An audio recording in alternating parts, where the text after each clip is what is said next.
ഏത് പാറയും വ്യാഖ്യാനിച്ച് ചേറാക്കാൻ കഴിവുള്ള ആളാണ് പേരോട് മുസ്ലിയാർ.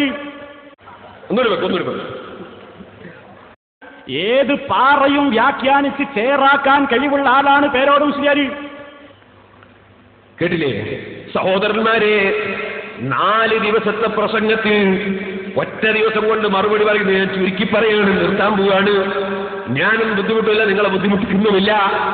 എന്റെ മാന്യ മുസ്ലിം സഹോദരന്മാർ ശ്രദ്ധിക്കണം. എന്റെ ജീവിതത്തിൽ എന്റെ പ്രസംഗം 4 കാര്യത്തിനെതിരാണ് ഞാൻ ഇന്നുവരെ ഉപയോഗിച്ചത്. ഒന്ന് തീവ്രവാദത്തിനും ഭീകരവാദത്തിനും എതിരാണ്. അത് എപ്പോഴും മരിക്കുന്നതുവരെയും തീവ്രവാദത്തിനും ഭീകരവാദത്തിനും എതിരാണ്. മറ്റൊന്ന് മുജാഹിദ് ജമാഅത്ത് ഇസ്ലാമി തുടങ്ങിയ കക്ഷികൾക്കെതിരാണ്. വേറെ ഒന്ന് കള്ളത്തരീഖത്തിനെതിരാണ്. വേറെ എന്റെ പ്രസംഗം ഞാൻ ഈ 30ഓളം കൊല്ലം ഉപയോഗിച്ചത് ജനങ്ങൾ ഭക്തിയോടുകൂടെ ജീവിക്കാനുള്ള തത്വയിലേക്ക് ക്ഷണിക്കാനാണ്. നമ്മുടെ സപ്തദിന പ്രഭാഷണങ്ങളൊക്കെ ആ വഴിക്കാണല്ലോ. എന്നാ സഹോദരന്മാരെ നിങ്ങൾ മനസ്സിലാക്കണം, ഇപ്പോൾ ഇതാ തീവ്രവാദത്തിനെതിരെ ഭീകരവാദത്തിനെതിരെ ദിനേന പ്രസംഗിക്കുന്ന പാവപ്പെട്ട നമ്മൾ, ആ രംഗത്ത് അതിനെതിരെ പ്രസംഗിക്കുന്ന നമ്മളെ പേരിൽ ഭീകരവാദം കെട്ടിവെച്ചാൽ അത് വേദനയല്ലേ? ഇതുപോലെ ഞാൻ നിങ്ങളോട് പറയട്ടെ, കള്ളത്തരീക്കത്തിനെതിരെ പ്രസംഗിക്കുന്ന നമ്മളെ മുന്നിൽ ഇവിടെ കൊണ്ടുവന്ന് കള്ളത്തരീക്കത്തിന്റെ സൈസിന്റെ കൈപിടിച്ച് പെണ്ണുങ്ങൾ ചുംബിക്കുന്നത് ഇവിടെ കാണിക്കുകയാണ് മൗലവി. ഇതുപോലെ തന്നെ അതാ എന്റെ പ്രസംഗത്തിൽ ഞാൻ എവിടെയും പറയുന്നൊരു സംഗതിയാണ്, ഈ മക്ബറകളിൽ നടക്കുന്ന അനാചാരം, കുറെ വേണ്ടാത്ത മുട്ടും ഹറാമായ മുട്ടും പാട്ടും, അതുപോലെ തന്നെ കുറെ വാദ്യമേളങ്ങളും ഗാനമേളകളും നൃത്തങ്ങളും തോന്നിവാസങ്ങളും മക്ബറകളിൽ നടത്തുന്നതിനെതിരെ ഞാൻ എത്ര പ്രസംഗം നടത്തി. തിരൂരിൽ വെച്ച് പ്രസംഗിച്ച് അൽഹംദുലില്ലാ മാറ്റിച്ചു, പല സ്ഥലങ്ങളിലും മാറ്റിച്ചു. എന്നാൽ ഞാൻ നിങ്ങളോട് പറയട്ടെ, അക്കൂട്ടത്തിൽ കഴിഞ്ഞ പ്രസംഗത്തിൽ ഞാൻ MA ഉസ്താദിന്റെ വളരെ കാലം മുമ്പുള്ള ഒരു ലേഖനമെടുത്ത് വായിച്ചു. അതിൽ പഴയ ഒരു ലേഖനമാണ്. അതിൽ മഖബറയിൽ അനാചാരത്തിനെതിരാണ്. അവിടെ മസാർ എന്ന സ്ഥലത്ത് ഞാൻ മറ്റാരിൽ നിന്ന് വായിച്ചു പോയി വലിയൊരു സബീൽ മുമിക്കാത്ത് പറഞ്ഞത്, വളരെ പഴയൊരു സാധനം, വായിക്കാൻ കിട്ടാത്തൊരു സാധനം. ആ സാധനം വായിക്കുമ്പോൾ എന്റെ മസാർ എന്നുള്ള സ്ഥലത്ത് മറ്റാരിൽ നിന്ന് വായിച്ചു പോയത് വലിയൊരു തെറ്റായി പോയി പോലും. എന്നാൽ നിങ്ങൾ മനസ്സിലാക്കണം, ഇവിടെ ഇത്രയും കൂടുതൽ ഖബറിന്റെ അടുക്കൽ മഖബറകളിൽ അജ്മീറിലും നാഹൂറിലും അതുപോലെ അതേ ഇബ്രാഹിം ബാദുഷ തങ്ങളുടെ ഏർവാടിയിലും പല സ്ഥലങ്ങളിലും നൂറുകണക്കിന് അനാചാരം നടക്കുന്നുണ്ട്. പലരും പോയി സുജൂദ് ചെയ്യുന്നുണ്ട്, പലരും തോന്നിവാസം ചെയ്യുന്നുണ്ട്.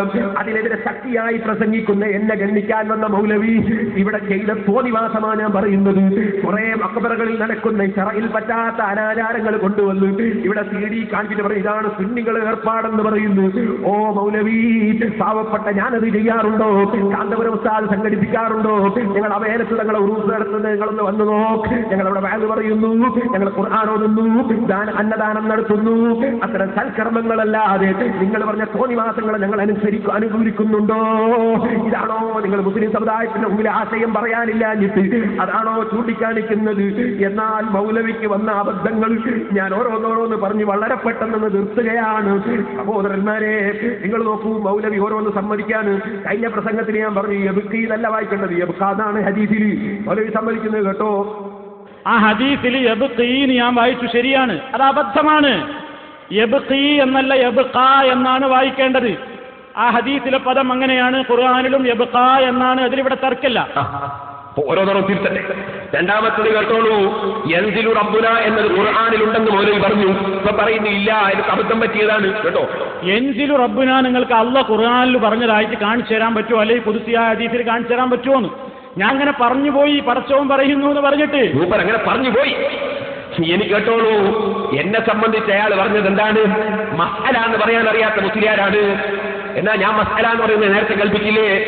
ഇവരെ സംബന്ധിച്ച് പറയുമ്പോൾ ഞാൻ മസാല ഉണ്ടാക്കുകയാണ് എന്ന് ഞാൻ പറഞ്ഞിരുന്നു. അതെടുത്തിട്ട് എനിക്ക് മസാല എന്ന് പറയാൻ അറിയില്ല എന്ന് തെറ്റിദ്ധരിപ്പിക്കുകയല്ലേ? എന്നിട്ട് മൗലവിമാർ ചിരിക്കല്ലേ ചെയ്തത്, മുജാഹിദുകൾ ചിരിക്കല്ലേ ചെയ്തത്. ചിരി നമുക്ക് ഇൻഷാ അല്ലാഹ് അഹ്സറയിൽ വെച്ച് പറയാം. ഇനി നിങ്ങൾക്ക് കേൾക്കണോ മൗലവി പറയുന്നു വീട് മക്ബറയാക്കരുത് ഹദീസിലുണ്ട്, അതുകൊണ്ട് മക്ബറയിൽ ഖുർആൻ ഓതാൻ പാടില്ല. ഉടനെ തന്നെ വേറൊരു സന്ദർഭത്തിൽ അയാൾ പറയുന്നു അള്ളാഹുവിന്റെ റസൂല് മക്ബറയിൽ നിസ്കരിച്ചിട്ടുണ്ട്. നിസ്കരിക്കുമ്പോൾ ഫാത്തിഹ ഓതൂലേ മൗലവി? അത് ഖുർആനല്ലേ? രണ്ടുമൊന്ന് കേട്ടോ. മക്ബറകളിൽ നിസ്കാരം നടക്കില്ല. മക്ബറകളിൽ മുസ്ലിമീങ്ങളുടെ മക്ബറകളിൽ അവിടെ നിസ്കാരമില്ല. മുസ്ലിമീങ്ങളുടെ ഖബർസ്ഥാനിൽ ഓത്തിന്റെ പരിപാടിയുമില്ല. അതുകൊണ്ട് അതുപോലെ നിങ്ങളുടെ വീടാക്കാതെ നിങ്ങളുടെ വീടുകൾ ലാ തജഅലൂ ബുയൂതകും, നിങ്ങളുടെ വീടുകളെ നിങ്ങൾ മക്ബറകളെ പോലെ ആക്കരുത്. റസൂലുള്ള ഖബറും വന്ന് നിസ്കരിച്ചു. നിസ്കാരില്ല എന്നല്ലേ പറഞ്ഞു മുസ്ലിമീങ്ങളെ മക്ബറയിൽ? റസൂലുള്ള മുസ്ലിമല്ലേ? സഹാബത്ത് മുസ്ലിമല്ലേ? വെക്കൂ, അയാളല്ല, അയാളെ ഭാഗത്ത് തന്നെ. അല്ലാഹുവിന്റെ റസൂല് ആ സഹോദരിക്ക് വേണ്ടി ഖബറിൽ നിന്നുകൊണ്ട് ജനാസ നിസ്കാരം നിർവഹിച്ചല്ലോ. ഇത് നമുക്ക് സ്വഹീഹായ ഹദീസുകളിൽ കാണാം. ഇപ്പൊ കണ്ടോ, മുസ്ലിമീങ്ങളെ മക്ബറയിൽ നിസ്കാരില്ല എന്ന് പറഞ്ഞു. ഇപ്പൊ പറയുന്നത് ജനാസ റസൂലുള്ള നിസ്കരിച്ചു. ഇതൊക്കെ ഒരേ മൗലവിയെ പറഞ്ഞു. നിങ്ങൾ മനസ്സിൽ രണ്ടാളാണ്. ഒറ്റ മൗലവി നാദാവർത്തി കഴിഞ്ഞ പ്രസംഗത്തിൽ പറഞ്ഞതാണ് ഇതൊക്കെ. ഇനി നിങ്ങൾക്ക് കേൾക്കണോ? സ്ത്രീധനമാകുന്ന ഒരു ഫൈൻ ജീവനലക്കുമുണ്ട്. ഒരു ഫൈൻ ജീവനലക്കും അതും കൂടി പറഞ്ഞ് ഞാൻ എന്റെ പ്രസംഗം അങ്ങ് നിർത്താം. ഫൈൻ ജീവനലക്കും മൗലവി ഇവിടെ വന്നിട്ട് ഭയങ്കര വെല്ലുവിളി. ഫൈൻ ജീവനലക്കൊന്നും പേരോട് തിരുവനന്തപുരത്ത് നോദിയിട്ടുണ്ട്, ആറ്റിങ്ങൽ നോദിയിട്ടുണ്ട്. പുതിയ ആയത്താണിത്. കാണിക്കുന്ന ആ പേരോടിന്റെ ചെരുപ്പ് ഞാൻ എടുക്കും, ഞാൻ പ്രസംഗം നിർത്തൂന്ന് മൗലവി പറഞ്ഞു. ഞാൻ കഴിഞ്ഞ പ്രാവശ്യം അതങ്ങ് കാണിച്ചു കൊടുത്തു. ഇപ്പം മൗലവി വന്നിട്ട് പറയുന്നത് ചെരുപ്പെടുക്കാൻ പറ്റൂല, പിന്നെ തെളിയിച്ചിട്ടില്ല എന്ന് പറഞ്ഞൊരു ഉരുണ്ട ഉരുളലൊന്ന് നിങ്ങൾ കേട്ടാൽ അതൊരു രസാവഹമായ പരിപാടിയാണ്. അതൊന്ന് കേട്ടോളൂ സഹോദരന്മാർ. അതിന് മുമ്പ് സ്ത്രീധനം കൊടുത്ത ആളാണ് ഉമർ മൗലവി. കൊടുക്കുന്നതിന് തെറ്റില്ല എന്നാണ് അയാൾ പറയുന്നത്. ആ സ്ത്രീധനം കൊടുക്കുന്നത് ശരിയാണെന്ന് ഉമർ മൗലവി സൽസബിയിൽ ഇത് ആദ്യം ഒന്ന് കാണട്ടെ. അതിലതാ ഉള്ളത്, നിങ്ങൾ വായിച്ചു. എന്നാ അയാൾ എന്നെ അവിടെ എന്താ ചെയ്യുന്നത്? മുജാഹിദീങ്ങളെ ചീത്ത പറയുന്നു. ആരെയും മൂപ്പർ വിടൂല എന്നാണ്. മുജാഹിദീങ്ങളെ കൂട്ടത്തിൽ ചിലർ സ്ത്രീധനം വേണ്ടാന്ന് പറയുന്നിട്ട് വാങ്ങുകയും ചെയ്യും. അവരെ പറ്റി ഇയാൾ പറഞ്ഞ കള്ളന്മാരാണ്. ഉമർ മൗലവിനെ പിയ്യാപിള്ള കൊണ്ട് പറഞ്ഞതാണ്. അതൊന്ന് കേട്ടോളൂ. പക്ഷേ സ്ത്രീധനം പാടില്ലെന്ന് പറയുകയും ചില കള്ളന്മാരത് ചുളിവിലൂടെ വാങ്ങുകയും ചെയ്യുന്നു എന്നത് വേറെ വിഷയമാണ്. ആ പണിക്കാരും പോകരുത്, അത് ഹറാമായ മുതലാണ്. ഇനി രണ്ടാമത്തത് പറയുന്നു, സ്ത്രീധനം ഏത്? വിവാഹത്തിന്റെ മുമ്പ് പെൺവീട്ടുകാരിൽ നിന്ന് പുരുഷൻ വസൂലാക്കുന്ന ധനം, അല്ലാതെ കല്യാണം കഴിഞ്ഞിട്ട് ഒരു സ്ത്രീ കൊടുക്കുന്ന ധനമല്ല. എന്റെ ഭാര്യ എനിക്ക് തരുന്ന ധനമല്ല, നിങ്ങളുടെ ഭാര്യ നിങ്ങൾക്ക് തരുന്ന ധനമല്ല വിഷയം. ഇപ്പൊ സ്ത്രീധനം എന്താന്ന് നിങ്ങൾക്ക് മനസ്സിലായോ? അയാൾ എന്റെ നിർവചന പറഞ്ഞു. വിവാഹത്തിന് മുമ്പ് വാങ്ങുന്നതിനാ സ്ത്രീധനം എന്ന് പറയും. കല്യാണം കഴിച്ചിട്ട് വാങ്ങിയ സ്ത്രീധനം ആവൂലാന്ന് പുതിയ കണ്ടുപിടുത്തണേ.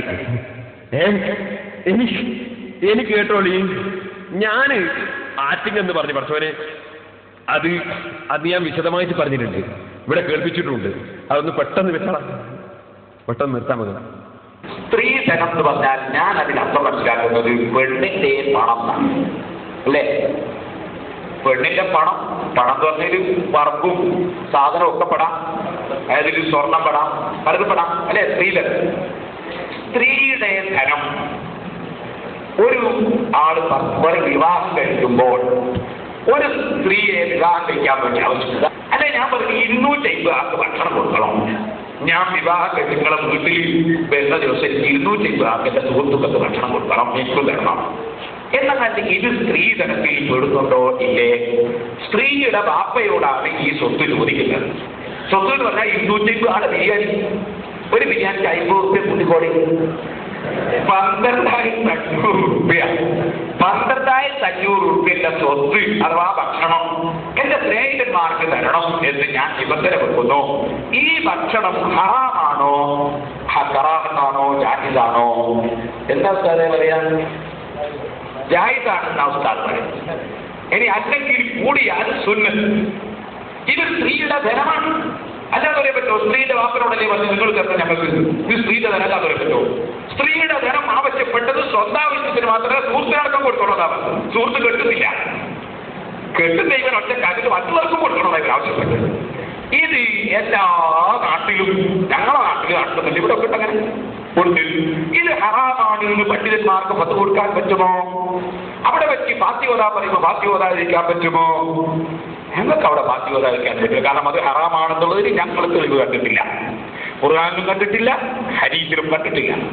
ഇനി ഒരാളെ ഭക്ഷണവും ചോദിക്കുന്നില്ല, അയാൾ 12,500 ഭക്ഷണം ചോദിക്കുന്നില്ല, അയാൾ ചോദിക്കുന്നു 500 രൂപ എനിക്ക് സ്വന്തം തന്നോളാം. എന്റെ സുഹൃത്തുക്കൾക്ക് ഒരു ബിരിയാണി കൊടുക്കണം, ഞാൻ ഒറ്റയ്ക്ക് വരും, ആരും ഉണ്ടാവില്ല. അത് എനിക്ക് 500 രൂപ തരണം. ഞങ്ങളെ മകളെ കണ്ടി നിങ്ങളെ വീട്ടിൽ വരണമെങ്കിൽ 500 രൂപ തരണം. അതിന് 100 രൂപ ഇന്നലെ തരണമെങ്കിലേ എനിക്ക് ആത്മ ചെയ്യാനുള്ളൂ. 400 അന്ന് തന്നാ മതിയില്ല ഇയാൾ പറയുന്നത്. ഇത് ഹറാമെന്ന് പറയുമ്പോൾ കൊണ്ട് സാറേ ഹറാമില്ല, അപ്പൊ അതിനും വകുപ്പില്ല. ഇനിയിപ്പൊ ഏതാണ് ഹറാമാണ് എന്ന് വിധിച്ചത്?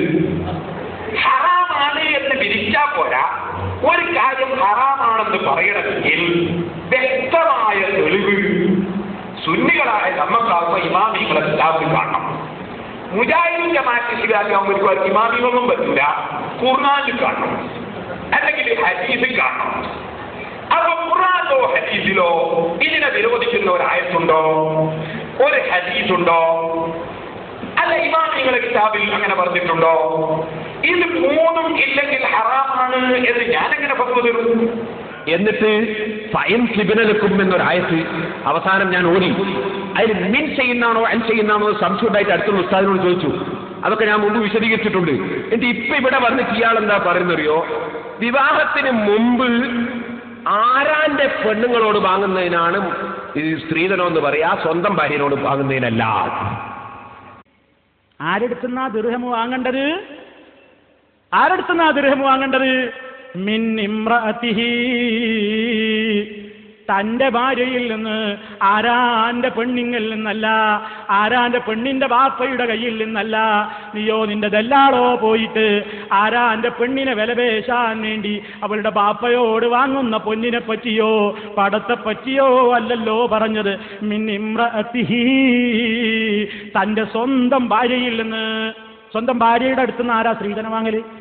ഞാനത് ആദ്യം കേൾക്കുക. ഈ പേരോട് മുസ്ലിയാരെ അപ്പത് പഠിപ്പിച്ചത് സ്ത്രീധനം വാങ്ങൽ സ്വന്തം ഭാര്യയുടെ കയ്യിൽ നിന്നാണ് എന്നാണ് ഇപ്പൊ ഇവിടെ വന്ന് പറഞ്ഞത്. അത് ഇൻഷാ അല്ലാഹ് ഇപ്പൊ ഞാൻ നീട്ടി സംസാരിക്കുന്നില്ല. അത് ഇവരെ CD ഇറങ്ങട്ടെ. ഞാൻ ഒരു കാര്യം പറയുന്നു, ആ വിഷയത്തിൽ ഏറ്റവും പ്രധാനമായി എന്നെ വെല്ലുവിളിച്ചൊരു വെല്ലുവിളിയുണ്ട്. ഇപ്പോൾ ഇയാൾ വന്നിട്ട് പറഞ്ഞിട്ട് ആളുകൾക്കൊന്നും മനസ്സിലാണ്ടായപ്പോ അയാൾ പറയുന്നത്, സമയം വർദ്ധിച്ചുകൊണ്ട് നിങ്ങൾക്ക് മനസ്സിലാവൂല, നിങ്ങൾ പേരോടിന്റെ CD തന്നെ കേട്ടോളി. അങ്ങനെ പറഞ്ഞിട്ടുണ്ട്. പേരോടിനെ പറഞ്ഞില്ല, നിങ്ങൾ ആ CD ഒന്നുകൂടി കേട്ടാൽ മതി. എനിക്കിപ്പോ ഞാൻ പറഞ്ഞിട്ട് നിങ്ങൾക്ക് സമയം കൂടുതലായതുകൊണ്ട് മനസ്സിലാവൂല എന്നാ പിന്നെ സദസ്സിനോട് ഇയാൾ പറഞ്ഞത്. അതൊക്കെ നിങ്ങൾ ആ CD ഒന്നും കൂടെ കേൾക്കുമ്പോൾ, ഈ നേരം വൈകുമ്പോൾ നിങ്ങൾക്ക് പറയുമ്പോൾ മനസ്സിലാവില്ല, ഒന്നും കൂടിയും ആ CD നിങ്ങളൊന്ന് ശ്രദ്ധിച്ച് കേൾക്കുമ്പോൾ നിങ്ങൾക്ക് മനസ്സിലാക്കാൻ സാധിക്കും. അദ്ദേഹത്തിന്റെ CD തന്നെ ഒരാവർത്തി നിങ്ങൾ വായിച്ച് കേൾക്കുക. കാരണം ഇയാൾ പറഞ്ഞൊക്കെ തെറ്റ്, മുഴുവനും അബദ്ധം, മുഴുവനും ഉരുളല്, ഇതെല്ലാവർക്കും സദസ്സിന് മനസ്സിലാകുന്നത്. ഇയാൾ എന്തൊക്കെയാ പറയുന്നത്? അവസാനം പിന്നെ പറഞ്ഞ് മഹർ എന്ന് പറഞ്ഞാൽ ഭാര്യ ഭർത്താവിന് കൊടുക്കുന്ന പൈസക്കാ പറയാറ്. ഇനി സുഹൃത്തുക്കളെ, നിങ്ങൾ ഒന്ന് മനസ്സിലാക്കുക, ഈ റൂഹുൽ മാനി ആണെങ്കിലും റാസിയിലാണെങ്കിലും ഖുർത്തുബിയിലാണെങ്കിലും മഹറിന്റെ വിഷയമല്ലാത്തൊരു വിഷയം അവിടെ പറയുന്നില്ല. ഒരു പെണ്ണ് തന്റെ ഭർത്താവിന് കൊടുക്കുന്ന പണത്തെക്കുറിച്ചാ പറയുന്നത്. വിവാഹം കഴിഞ്ഞതിന്റെ ശേഷമല്ലേ ഒരാൾക്ക് അയാളുടെ ഭാര്യ എന്ന് പറയാ. ഈ സ്ത്രീധനം എന്ന് പറയുന്നത് ഭാര്യ കൊടുക്കല്. ഇങ്ങനെ ഇതുണ്ടല്ലോ സാധാരണ നമ്മൾ വെക്കുന്നത്, അതൊന്നും കൊണ്ട് വിളിച്ചു കൊടുത്തേ. വിളിക്കുന്നവരോട് ആറ്റിങ്കൽ മുഖാമുഖത്തിൽ നിങ്ങളിപ്പോ ഓതിയ ഫൈൻ തിബിനലക്കും എന്ന് നിങ്ങൾ ഓതിയ രൂപത്തിൽ ഒരായത്ത് കാണിച്ചു തന്നാൽ പേരോടാ ഈ പ്രസംഗം ഇന്ന് നിർത്തും. ഇന്ന് നിർത്തിയൊക്കെ ഈ പരിപാടി ഇവിടെ നിന്റെ ചെരുപ്പിടിച്ച് നടക്കും ഞങ്ങൾ. ആച്ചക്കള്ളം അല്ലാടെ പേരിൽ പറയേ ആയത്ത് കണ്ടോളി. ഫൈൻ തിബിനലക്കും നോക്കോ, ഫൈൻ തിബിനലക്കും. എടുക്കടോ ചെരുപ്പ്, എടുക്ക് ചെരുപ്പ്. നിർത്തിവെക്കല്ലേ, നിർത്തിക്കോ, ഇന്ന് മുതൽക്ക് നിർത്തിക്കോ. പ്രസംഗം നോക്കോ. ഫൈൻ തിബിനലക്കും. ആയത്ത് കണ്ടോളി. ഫൈൻ തിബിനലക്കും നോക്കോ, ഫൈൻ തിബിനലക്കും. എടുക്കടോ ചെരുപ്പ്. ഒന്നും കൂടി വെക്ക്, എല്ലാവരും ഒന്ന് മനസ്സിലാക്കട്ടെ. വെല്ലുവിളിക്കല്ലേ നാദാൾക്ക് വന്നു.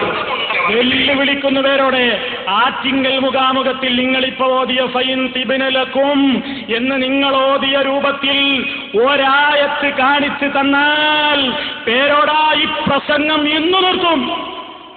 ഇന്ന് നിർത്തിയൊക്കെ ഈ പരിപാടി ഇവിടെ നിന്റെ ചെരുപ്പിടിച്ച് നടക്കും ഞങ്ങൾ. ആച്ചക്കള്ളം അല്ലാടെ പേരിൽ പറയേ നോക്കൂ. ഫൈൻ തിബിനലക്കും, ഫൈൻ തിബിനലക്കും, ഫൈൻ തിബിനലക്കും. സർവ്വമൗലിമാരും നടക്കും ചെരുപ്പും കൊണ്ട്. നാദാവർക്കൊന്ന് വെല്ലുവിളിച്ചതാണല്ലേ? ഇനി ബാക്കി വെക്കുമോനെ, ഞാൻ ഓരോന്നോരോന്ന് കാണിച്ചു. പിന്നായതല്ല, മിന്നിതിയായതുമല്ല, നിങ്ങൾ മനഃപൂർവ്വം കൃത്രിമം കാണിച്ചത് തന്നെയാണ്. കാരണം എന്താണെന്നറിയോ? നിങ്ങളിവിടെ കാണിച്ച കൃത്രിമത്തിന്റെ സാഹചര്യം എന്ന് പറഞ്ഞുതരാ സദസ്യർക്ക് മനസ്സിലാക്കാൻ. എവിടെ ഇയാൾ ആയത്തോരിന്നറിയോ? ഇയാൾ ആയത്തോരിയത് എന്തിനാ? സ്ത്രീധനത്തെ പറ്റി അവിടെ ചോദ്യം. അപ്പൊ ഇയാൾ പറയണ് കുറെ ന്യായീകരണമൊക്കെ പറഞ്ഞിട്ട് അങ്ങനെ വാങ്ങിനതിന് തെറ്റൊന്നുമില്ല, ഒരാൾ പൊരുത്തപ്പെട്ട് തന്നാൽ എന്താ എന്നൊക്കെ പറഞ്ഞിട്ട് മൂപ്പര് പറയാണ് പെണ്ണിന്റെ ഭാഗത്തിനൊന്ന് പൊരുത്തപ്പെട്ടിട്ട് നമുക്ക് വല്ലതും തന്ന തിന്നോളാനാണ് ഖുർആനിൽ പറയുന്നത് എന്ന് പറഞ്ഞാൽ ഈ ആയത്തോതരുത്. എന്നിട്ടാ മൂപ്പര് ആയത്തോതണത്. ആയത്തോതണ വിഷയം തന്നെ തെറ്റ്. അവിടെ അള്ളാഹു അതല്ല ഉദ്ദേശിച്ചത്. പേരോടെ ആണെന്ന് തെളിയിക്കാൻ നിന്നെ കൊണ്ട് പറ്റുമോ? പറ്റും.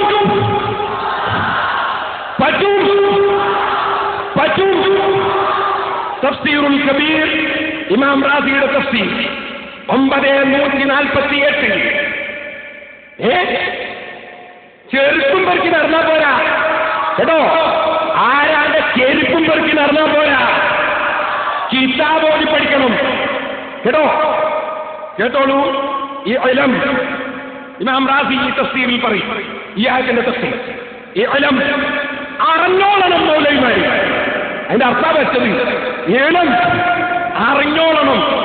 അന്നഹു തആല, നിശ്ചയം അല്ലാഹു തആല ലമ്മാ അമറഹും ബിഇതാഇഹിന്ന സദഖാതിഹിന്ന, സ്ത്രീകൾക്ക് അവരുടെ മഹറുകൾ കൊടുക്കണം എന്ന് കൽപ്പിച്ചപ്പോൾ, ഇവിടെ രണ്ട് തഫ്സീർ നാം റാസി പറയുന്നത്. ഒന്ന് ഭർത്താക്കന്മാർ കൊടുക്കണം എന്നാണ് ഇതിന്റെ തഫ്സീർ. ഒരു തഫ്സീർ.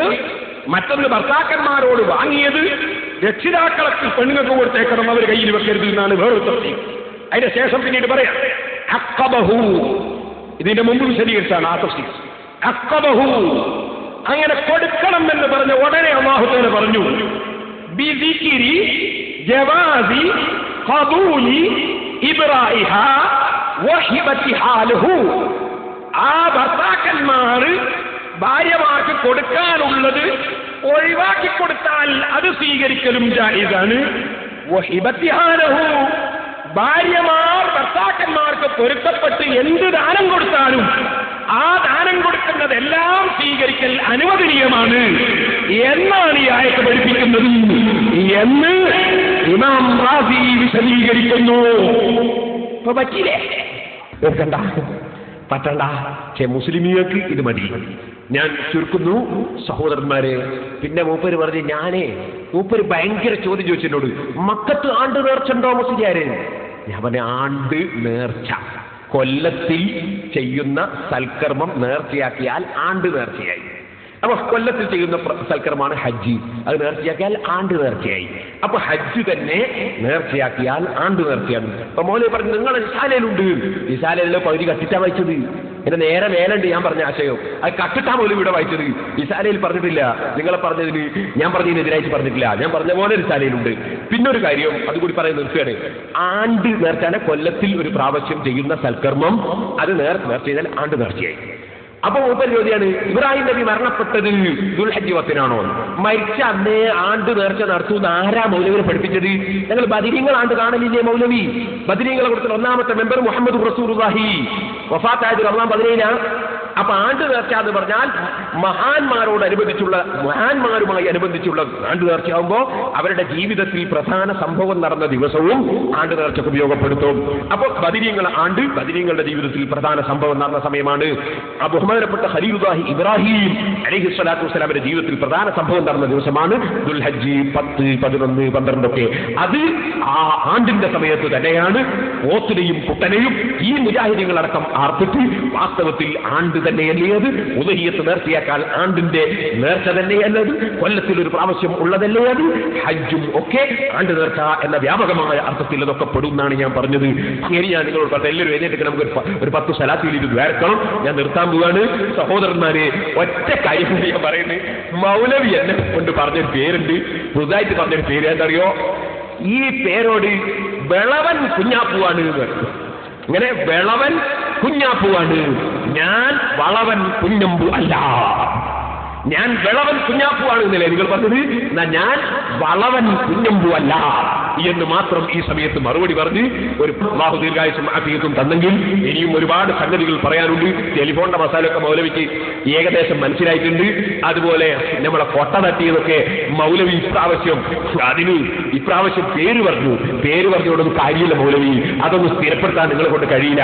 ബഹുമാനപ്പെട്ട നെല്ലിക്കുത്ത് ഉസ്താദ് പറഞ്ഞത് അത് സൃഷ്ടിയാണ് എന്ന് പറഞ്ഞാൽ അതിന്റെ അർത്ഥം ആരോ ഉണ്ടാക്കിയ കെട്ടുകഥയാണ് അല്ലാതെ നെല്ലിക്കുത്ത് ഉസ്താദിനെ അംഗീകരിച്ചുകൊണ്ട് പറഞ്ഞ സംഭവം അതില്ല. അതേസമയത്ത് ബുദ്ധിപരമായി പറ്റുമോ അതാണ് അവിശ്വസനീയമല്ല എന്ന് പറഞ്ഞു. അതൊക്കെ ഇൻഷാ അല്ലാഹ് വിശദമായി വേണമെങ്കിൽ നമുക്ക് പിന്നെ പറയാം. CD കേസറ്റ് കേൾക്കുന്ന ആളുകൾക്ക് വേണ്ടി ഞാൻ അതൊന്ന് അല്പം വിശദീകരിക്കുകയാണ്. സ്ത്രീധനം എന്താണ് എന്ന് മൗലവി സാഹിബ് പറഞ്ഞു. വിവാഹത്തിന് മുമ്പ് ഡിമാൻഡായി പറഞ്ഞു വാങ്ങുന്നതിനാണ് സ്ത്രീധനം എന്ന് പറയുക. ഞാൻ എൻ്റെ പ്രസംഗത്തിലും പറഞ്ഞു, വിവാഹത്തിന് മുമ്പ് 250 ആളുകൾക്ക് ബിരിയാണി കൊടുക്കണം എന്ന് പറഞ്ഞാൽ അത് സ്ത്രീധനമാകുമെന്നാണ് ഞാനും പറഞ്ഞത്. അപ്പോൾ വിവാഹം ദിവസം വരന്റെ കൂടെ പോയി കഴിക്കുന്ന ഭക്ഷണങ്ങൾ മുഴുവനും ആ വധുവിന്റെ വീട്ടിൽ വെച്ച് നടക്കുന്ന വിവാഹ സൽക്കാരത്തിൽ കഴിക്കുന്ന ഭക്ഷണങ്ങൾ മുഴുവനും ഹറാമാണെന്നാണ് ഇപ്പോൾ മൗലവി പറഞ്ഞതിന്റെ താല്പര്യം. ഈ പറഞ്ഞത് സമർത്ഥിക്കാൻ അദ്ദേഹത്തിന്റെ ജീവിതത്തിൽ ഒരു കാലത്തും സാധ്യമല്ലെന്ന് ഞാൻ ആദ്യമായി ആണയിട്ട് പറയുകയാണ്. ഈ മൗലവി തന്നെയും അത്ര വിവാഹ സൽക്കാരത്തിൽ ധാരാളം ഹറാമുകൾ കഴിച്ചിട്ടുണ്ടാകുമെന്നും ഞാൻ ഈ സമയത്ത് ഓർമ്മപ്പെടുത്തുകയാണ്. ഇനി അദ്ദേഹം പറയുന്നത് ആദ്യം മുതൽ അവസാനം വരെ ഈ ചർച്ചയിൽ അദ്ദേഹം കടന്നപ്പോൾ പിച്ചും പേയും പറയുന്നത് പോലെ എന്തെല്ലാമോ സംസാരിക്കുകയാണ് ഉണ്ടായത്. അതിൻ്റെ ചില ഭാഗങ്ങൾ ജനങ്ങൾക്ക് മനസ്സിലാക്കാൻ വേണ്ടി ഞാനിവിടെ കേൾപ്പിക്കാൻ പോവുകയാണ്. ആദ്യമായി തന്നെ അദ്ദേഹം പറയുന്നത് ഭാര്യയുടെ അടുക്കൽ നിന്ന് വാങ്ങുന്നത് സ്ത്രീധനമാവുകയില്ല എന്നാണ്. പിതാവ് കൊടുത്താലേ സ്ത്രീധനമാകൂ എന്നാണ്. അത് കല്യാണത്തിന് മുമ്പ് കിട്ടിയാലേ സ്ത്രീധനമാകൂ എന്നാണ്. കല്യാണത്തിന് ശേഷമാണെങ്കിൽ സ്ത്രീധനമാവുകയില്ലെന്നാണ്. ലോകത്തിന്നേ വരെ ആരും പറയാത്ത ഒരാശയമാണ് അദ്ദേഹം പുതുതായി എഴുന്നള്ളിച്ചിട്ടുള്ളത്. എന്നിട്ട് അതിനെതിരായി അദ്ദേഹം തന്നെ ശേഷം പറയുന്നുണ്ട്. അത് രണ്ടും ഞാൻ നിങ്ങൾക്ക് ഓരോന്നോരോന്നായി കേൾപ്പിക്കാം. സ്ത്രീധനം ഏത്? വിവാഹത്തിന്റെ മുമ്പ് പെൺവീട്ടുകാരിൽ നിന്ന് പുരുഷൻ വസൂലാക്കുന്ന ധനം, അല്ലാതെ കല്യാണം കഴിഞ്ഞിട്ട് ഒരു സ്ത്രീ കൊടുക്കുന്ന ധനമല്ല. എന്റെ ഭാര്യ എനിക്ക് തരുന്ന ധനമല്ല, നിങ്ങളുടെ ഭാര്യ നിങ്ങൾക്ക് തരുന്ന ധനമല്ല വിഷയം. അവിടുത്തെ വിഷയം എന്താണ്? വിവാഹത്തിന്റെ മുമ്പേ ഒരു ഡിമാൻഡ് എന്ന നിലക്ക് സ്ത്രീധനം പറഞ്ഞു വാങ്ങുന്നതിന്റെ വിധിയെക്കുറിച്ചാ ചോദ്യം. ഇനി ഇതേ മനുഷ്യൻ തന്നെ ഇതേ സ്റ്റേജിൽ തന്നെ എന്താണ് സ്ത്രീധനം, ആര് കൊടുക്കുന്നതാണ് സ്ത്രീധനം എന്ന് അയാളുടെ നാവുകളിൽ തന്നെ പറയുന്നത് നിങ്ങൾ കേൾക്കുക. ആരെടുത്തുന്നാ ദിർഹം വാങ്ങേണ്ടത്? മിൻ ഇംറഅതിഹി, തന്റെ ഭാര്യയിൽ നിന്ന്, ആരാന്റെ പെണ്ണിങ്ങിൽ നിന്നല്ല, ആരാന്റെ പെണ്ണിന്റെ ബാപ്പയുടെ കയ്യിൽ നിന്നല്ല. നീയോ നിന്റെ ദല്ലാളോ പോയിട്ട് ആരാന്റെ പെണ്ണിനെ വിലപേശാൻ വേണ്ടി അവളുടെ ബാപ്പയോട് വാങ്ങുന്ന പൊന്നിനെ പറ്റിയോ പടത്തെ പറ്റിയോ അല്ലല്ലോ പറഞ്ഞത്. മിൻ ഇംറഅതിഹി, തന്റെ സ്വന്തം ഭാര്യയിൽ നിന്ന്. സ്വന്തം ഭാര്യയുടെ അടുത്തുനിന്ന് ആരാ സ്ത്രീധനം വാങ്ങല്? ഞാനത് ആദ്യം കേൾക്കുക. ഈ പേരോട് മുസ്ലിയാർ അപ്പോൾ പഠിപ്പിച്ചത് സ്ത്രീധനം വാങ്ങൽ സ്വന്തം ഭാര്യയുടെ കയ്യിൽ നിന്നാണ്. സ്വന്തം ഭാര്യയിൽ നിന്ന് വാങ്ങുന്ന ദിർഹം സ്ത്രീധനമല്ല പോൽ, പിന്നെ അത് പുരുഷധനമാണോ മൗലവി? ഭാര്യ സ്ത്രീയല്ലേ മൗലവി? ദിർഹം ധനമല്ലേ മൗലവി? സ്വന്തം ഭാര്യയിൽ നിന്ന് വാങ്ങുന്ന ദിർഹം സ്ത്രീധനമല്ല, അത് പുരുഷധനമാണ്. ഇത് എവിടുന്നാണ് പഠിച്ചത്, എങ്ങനെയാണ് പഠിച്ചത് എന്നാണ് എനിക്കറിയേണ്ടത്. പിന്നെ ഒരു കാര്യം ഇദ്ദേഹം പറഞ്ഞിട്ടുണ്ട്, അതായത് ദിർഹം എന്നതിന് ഞാൻ ഉറുപ്പിക എന്ന അർത്ഥം പറഞ്ഞു കളഞ്ഞു. ഭാര്യയോട് 3 ദിർഹം ചോദിച്ചു വാങ്ങാം. അതിന് ദിർഹമിന് മൂപ്പര അർത്ഥം വെച്ചാൽ എന്താ അറിയോ? ഭാര്യനോട് 3 ഉറുപ്പ്യ ചോദിച്ചോ, നല്ല കണക്കാ അല്ലേ? ദിർഹമിന് ഉറുപ്പ്യാന്ന് അർത്ഥം വെച്ചാൽ നിങ്ങൾ ഗൾഫ് നാട്ടിൽ പോയിട്ട് ദിർഹമൊക്കെ വാങ്ങിയിട്ട് ഇവിടെ കൊടുന്ന് ഉറുപ്പ്യന്റെ കണക്കൂട്ടിയാലോ നല്ല പിരിവരിക്കും അല്ലേ? എന്നിട്ട് അദ്ദേഹം പറയാണ് ദിർഹമിന് ഉറുപ്പിക എന്ന് പറഞ്ഞാൽ ഇവിടെയും ദിർഹമും തമ്മിൽ എത്ര വ്യത്യാസമാണ്.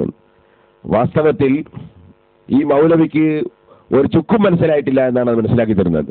നമ്മുടെ കിതാബുകളിൽ ദിർഹം എന്ന് പറയുന്നത് ഇദ്ദേഹം ഇന്ന് UAE കൈകാര്യം ചെയ്യുന്ന ഈ കറൻസികൾക്ക് അല്ല. ഈ കറൻസികൾ നോട്ടുകളാണ്. ഈ നോട്ടിന് ദിർഹം എന്ന് പറയാമോ പറഞ്ഞുകൂടെ എന്നല്ല. നമ്മുടെ കിതാബുകളിൽ ദിർഹം എന്നും ദീനാർ എന്നും മുൻപ് കാലത്ത് പറഞ്ഞു വന്നത് സ്വർണ്ണ നാണയത്തിനും വെള്ളി നാണയത്തിനുമാണ്. വെള്ളി ഉറുപ്പികയാണ് പഴയ കാലത്ത് കേരളത്തിൽ ഇന്ത്യയിൽ തന്നെ നടന്നിരുന്നത്. അതിന് ഉറുപ്പിക എന്നാണ് പറയുക. അപ്പൊ ദിർഹം എന്നത് വെള്ളി ഉറുപ്പികയാണ്. ഈ ഉറുപ്പികയെ സംബന്ധിച്ചാണ് കിതാബിൽ വന്നത്. ഇദ്ദേഹം എന്നിട്ട് ഉറുപ്പിക എന്ന് ദിർഹം എന്നതിന് ഞാൻ അർത്ഥം പറഞ്ഞത് അദ്ദേഹം വലിയ ഒരു ആശ്ചര്യജനകമായി പറഞ്ഞിരിക്കുകയാണ്. എനിക്ക് മനസ്സിലാകാത്ത ഇദ്ദേഹം ഖുർആനിൽ സയ്യാറത്തുൻ എന്ന് കാണുമ്പോൾ കാറ് എന്നായിരിക്കുമോ അർത്ഥം മനസ്സിലാക്കുക? അതുപോലെ പരിശുദ്ധ ഖുർആനിലും ഹദീസിലുമുള്ള വാചകങ്ങളെ സംബന്ധിച്ച് ഒരു ചുക്കും മനസ്സിലാക്കാതെ ഇദ്ദേഹത്തിന്റെ പ്രസംഗം കേട്ടാൽ ആർക്കാണ് അത്ഭുതം തോന്നാതിരിക്കുക? പ്രസംഗത്തിന്റെ ആദ്യത്തിൽ മിൻ ഇംറഅതിഹി എന്ന് വായിച്ചിട്ട് വാങ്ങേണ്ടത് ആരിൽ നിന്നാണ് അദ്ദേഹം പറഞ്ഞു. അവസാനത്തിൽ സ്വന്തം ഭാര്യയിൽ നിന്ന് അത് സ്വന്തം ഭാര്യയിൽ നിന്നാണ് അദ്ദേഹം പറഞ്ഞു. അവസാനത്തിൽ സ്വന്തം ഭാര്യയിൽ നിന്ന് ആരാണ് സ്ത്രീധനം വാങ്ങാറ്? അത് പേരോട് മുസ്ലിയാരിൽ നിന്നാണ് ആദ്യമായി കേട്ടത് എന്നും പറഞ്ഞു. പിന്നെ ആരാന്റെ ഭാര്യയിൽ നിന്ന് ആരാണ് സ്ത്രീധനം വാങ്ങാറ് എന്നാണ് നമുക്ക് മൗലവിയോട് ചോദിക്കാനുള്ളത്. മൗലവിയുടെ ഭാര്യയിൽ നിന്ന് വേറെ ആരെങ്കിലും സ്ത്രീധനം വാങ്ങിപ്പോയിട്ടുണ്ടോ? അല്ലെങ്കിൽ മൗലവി വേറെ ഏതെങ്കിലും ഒരാളുടെ ഭാര്യയിൽ നിന്ന് സ്ത്രീധനം വാങ്ങിയിട്ടുണ്ടോ? ഇതാണ് നമുക്കറിയേണ്ടത്. ആരാന്റെ ഭാര്യയിൽ നിന്ന് വാങ്ങുന്നതാണ് പോലും സ്ത്രീധനം. പുതിയ കണ്ടുപിടുത്തമാണിത്. ഇനി ഇതിനേക്കാൾ രസകരമായ വൈരുദ്ധ്യങ്ങളാണ് ഇനി നിങ്ങൾ കേൾക്കാൻ പോകുന്നത്. അദ്ദേഹം പറയുന്നത് പേരോട് മുസ്ലിയാർ പറഞ്ഞ വിഷയത്തിനെതിരായിട്ടാണ് ഓതിയതെന്ന് കഴിഞ്ഞ പ്രസംഗത്തിൽ ആരോപണം പറഞ്ഞു. ഞാൻ പറഞ്ഞത് പൊരുത്തപ്പെട്ട് ഭാര്യയുടെ ഭാഗത്ത് നിന്ന് വല്ലതും തന്നാൽ വാങ്ങാമെന്നാണ്. അത് എൻ്റെ വാചകം ഞാൻ കേൾപ്പിച്ചു. അപ്പൊ ഇദ്ദേഹം പറയുന്നത് പേരോട് പറഞ്ഞത് ശരിയല്ല എന്ന് പറഞ്ഞിട്ട് എന്റെ ക്ലിപ്പ് കേൾപ്പിച്ചിട്ട് അയാൾ പറയുന്നത് പേരോട് പറഞ്ഞത് അങ്ങനെ തന്നെയാണ് എന്ന് അദ്ദേഹം സമ്മതിക്കുകയും ചെയ്യുകയാണ്. എന്നിട്ട് അദ്ദേഹം ചോദിക്കുന്നു, അവിടെ പറഞ്ഞത് സ്ത്രീധനമാണോ? സ്ത്രീധനം തന്നെ ഭാര്യയോട് വാങ്ങുന്നതാണ് എന്ന് ആദ്യം നേരത്തെ പറഞ്ഞത് നിങ്ങൾ ഇപ്പൊ കേട്ടിട്ടുണ്ട്. അതൊന്ന് വെക്കട്ടെ. മാത്രമല്ല പറഞ്ഞ വിഷയത്തിനെതിരെയാണ് മൂപ്പര് ഓതിയത് എന്ന് ഞാൻ പറഞ്ഞു. അപ്പൊ മൂപ്പര് പറയണേ പറഞ്ഞ വിഷയത്തിനെതിരെയല്ല, ഞാൻ പറഞ്ഞ വിഷയത്തിൽ തന്നെയാണ് ഓതിയത് എന്ന് പറഞ്ഞിട്ട് മൂപ്പര് അതിനെ ന്യായീകരിക്കുന്ന ഭാഗം നിങ്ങളൊന്ന് ശ്രദ്ധാപൂർവം കേൾക്കുക. പറഞ്ഞ വിഷയത്തിൽ തന്നെയാണ് ഓതിയത് എന്നാ പറയുന്നത്. കേട്ടോളൂ. ഒരു മിനിറ്റ് കൂടെ. ഇയാൾ ചെയ്തൊരു കൃത്രിമം കൂടിയുണ്ട്. ആയത്ത് പറഞ്ഞ വിഷയത്തിനെതിരെ ഓതി. ഒന്ന് ഞാൻ പറഞ്ഞ വിഷയം എന്നാ പൊരുത്തപ്പെട്ടതാണ് വാങ്ങാൻ. അതിനനുകൂലമായിട്ടല്ലേ ഞാൻ ഓതിയത്. കണ്ടോ? ഞാൻ പറഞ്ഞ വിഷയം എന്താണ്? പൊരുത്തപ്പെട്ട് തന്നാ വാങ്ങിക്കോളാനല്ലേ ഞാൻ പറഞ്ഞത്. അതിന് തെളിവായിട്ടല്ലേ ഞാൻ ഓതിയത്. ശരിയാണ്, തർക്കല്ല. പൊരുത്തപ്പെട്ട് തന്നാ വാങ്ങിക്കോളാൻ തന്നെ പറഞ്ഞത്. പക്ഷേ അത് സ്ത്രീധനമാണോ പേരോടെ? സ്ത്രീധനത്തെ കുറിച്ചാണോ പേരോടെ? അത് സ്ത്രീധനത്തെ കുറിച്ചല്ലാതെ പുരുഷധനത്തെ സംബന്ധിച്ചാണോ മൗലവി? സ്ത്രീധരുന്ന ധനത്തെ സംബന്ധിച്ച് തന്നെയല്ലേ പറഞ്ഞത്. പിന്നെ സ്ത്രീധനത്തെ സംബന്ധിച്ചല്ലാതെ പുരുഷധനത്തെ സംബന്ധിച്ചാണോ മൗലവി? മൗലവിക്ക് എന്താ സംഭവിച്ചത്?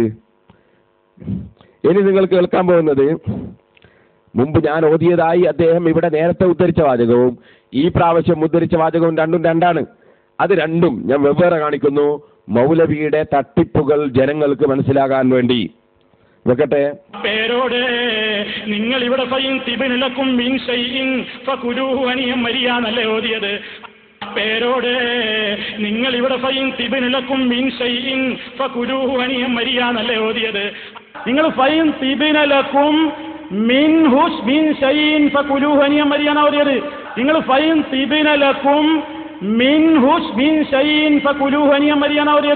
മുൻ പ്രസംഗത്തിൽ പറഞ്ഞതൊന്ന്, ഇപ്പോഴത്തെ പ്രസംഗത്തിൽ പറഞ്ഞത് വേറെ ഒന്ന്. ഒന്നുകൂടി വെക്കട്ടത്. പേരോട് നിങ്ങൾ ഇവിടെ മരിയാന്നല്ലേ ഓതിയത്. പേരോട് നിങ്ങൾ ഇവിടെ മരിയാന്നല്ലേ ഓതിയത്. നിങ്ങൾ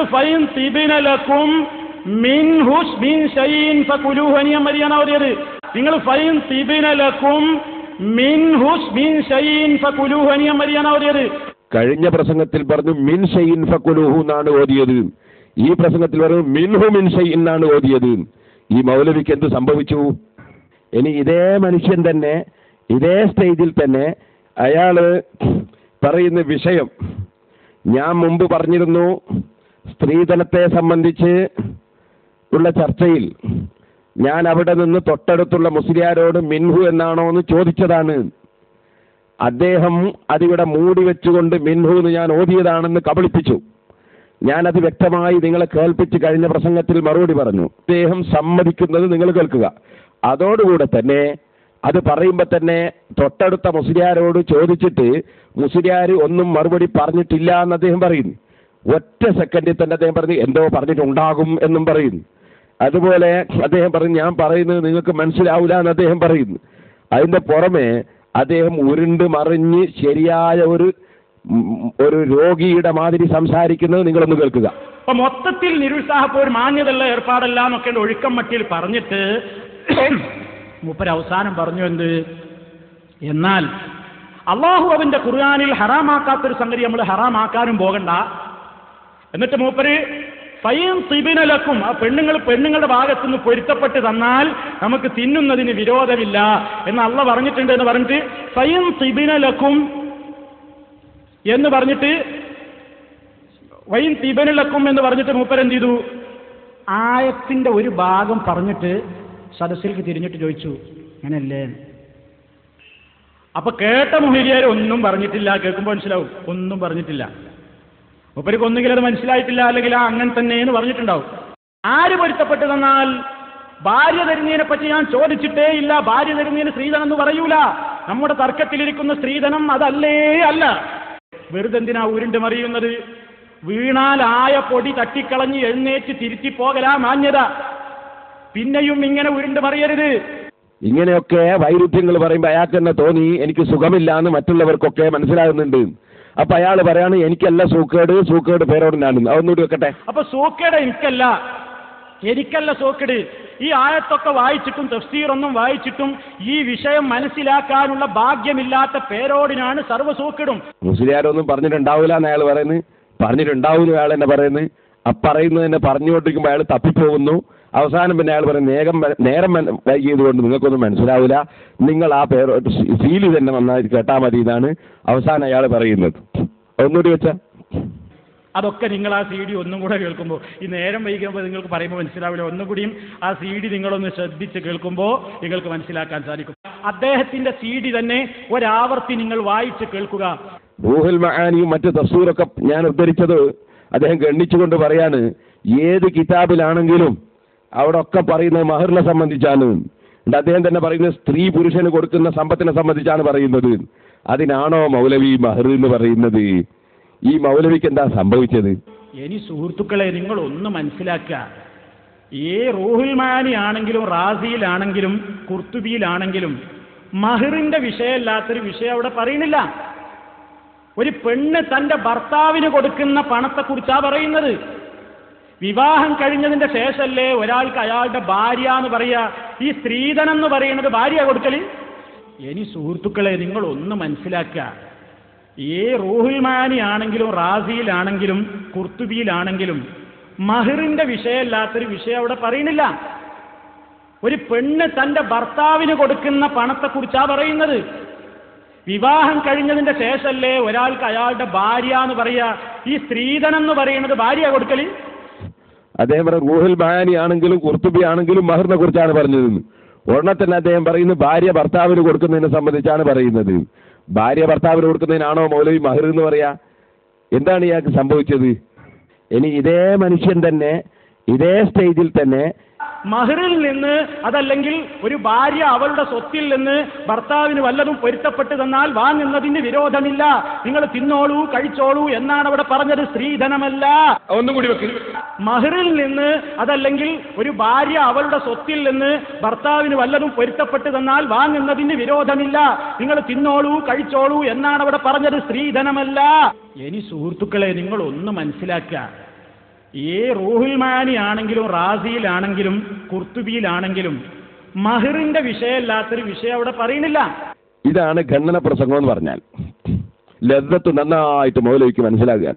മൗലവി എല്ലാ ഉരുണ്ടുമറിയലും അറിയേണ്ടി വന്നത് അടിസ്ഥാനപരമായി കാര്യം ഗ്രഹിച്ചെടുക്കാത്തത് കൊണ്ടാണ്. വാസ്തവത്തിൽ മഹർ കൊടുത്താൽ തിരിച്ചു വാങ്ങരുത് എന്നാണ്. എന്നാൽ ആ മഹറും പൊരുത്തപ്പെട്ട് നൽകിയാൽ തിരിച്ചു വാങ്ങാം. അപ്പൊ ഏത് സ്വത്തും ഭാര്യയോ ഭാര്യയുടെ ആൾക്കാരോ അല്ലെങ്കിൽ മറ്റാരെങ്കിലുമോ പൊരുത്തപ്പെട്ട് ആരെന്തു കൊടുത്താലും ആർക്കും വാങ്ങൽ അനുവദനീയമാണെന്നതിൽ ഒരു തർക്കത്തിനും ഒരവകാശവും ഇല്ല. ഇതാണ് ഞാൻ അവിടെ പറഞ്ഞതിന്റെ ആകത്തുക. മഹർ തന്നെ വാങ്ങാമെങ്കിൽ പിന്നെ വാങ്ങിക്കൂടാത്തത് ഒന്നുമില്ല. പൊരുത്തപ്പെട്ട് കൊടുക്കുകയാണെങ്കിൽ ഏത് സാധനവും വാങ്ങാം എന്നതിന് മഹർ തിരിച്ചു കൊടുത്താൽ വാങ്ങാമെന്ന് പറഞ്ഞാൽ തന്നെ അത് ഏറ്റവും വലിയ തെളിവാണ്. പിന്നെ മൗലവി ഓരോന്നോരോന്നായി പൊളിച്ചെഴുതിയ കൂട്ടത്തിൽ മുജാഹിദിന്റെ KNM പ്രസിദ്ധീകരിച്ച പുസ്തകത്തിൽ പറയുന്നത് അദൃശ്യകാര്യങ്ങൾ മുഹമ്മദ് നബി സല്ലല്ലാഹു അലൈഹി വസല്ലം തങ്ങൾ അറിയില്ലെന്നാണ്. നാദാപുരത്ത് വന്ന മൗലവി അദൃശ്യകാര്യം മുഹമ്മദ് നബി സല്ലല്ലാഹു അലൈഹി വസല്ലം അറിയില്ലെന്ന് പറയരുത് എന്ന് വ്യക്തമായി സമ്മതിക്കുന്നത് നിങ്ങളൊന്ന് കേൾക്കുക. അല്ലാഹുവിന്റെ റസൂൽ മദീനയിലുള്ള ഒരു മരണം പോലും അറിഞ്ഞില്ല എന്നത് ചൂണ്ടിക്കാണിച്ചിട്ട് റസൂലുള്ളാഹിക്ക് ഒരു അദൃശ്യവും അറിയില്ല എന്ന് പറയണോ? പറയാൻ പാടില്ല. അദ്ദേഹം പിന്നെ അവിടെ ഒരു തട്ടിപ്പ് നടത്തുന്നുണ്ട്. അദൃശ്യകാര്യം മുഹമ്മദ് നബി സല്ലല്ലാഹു അലൈഹി വസല്ലം അറിയുകയും ചെയ്യും, അറിയാതിരിക്കുകയും ചെയ്യും എന്നാണ് അദ്ദേഹം പറയുന്നത്. അത് ദൃശ്യകാര്യങ്ങളും അങ്ങനെ തന്നെയാണല്ലോ. ഒരു കാര്യം നോക്കിയാലല്ലേ കണ്ണുകൊണ്ട് കാണുകയുള്ളൂ. ഇതുപോലെ മുഅ്ജിസത്ത് മുഖേന അള്ളാഹുവിന്റെ ഹബീബായ നബി സല്ലല്ലാഹു അലൈഹി വസല്ലം തങ്ങൾക്ക് അള്ളാഹു തആല കൊടുക്കുന്ന പ്രത്യേകമായ ഒരു കഴിവ്, ആ കഴിവ്, ആ അഭൗതികമായ കഴിവ് ഉപയോഗപ്പെടുത്തുമ്പോഴാണ് അഭൗതികമായ നിലക്ക് കാണുക, അറിയുക.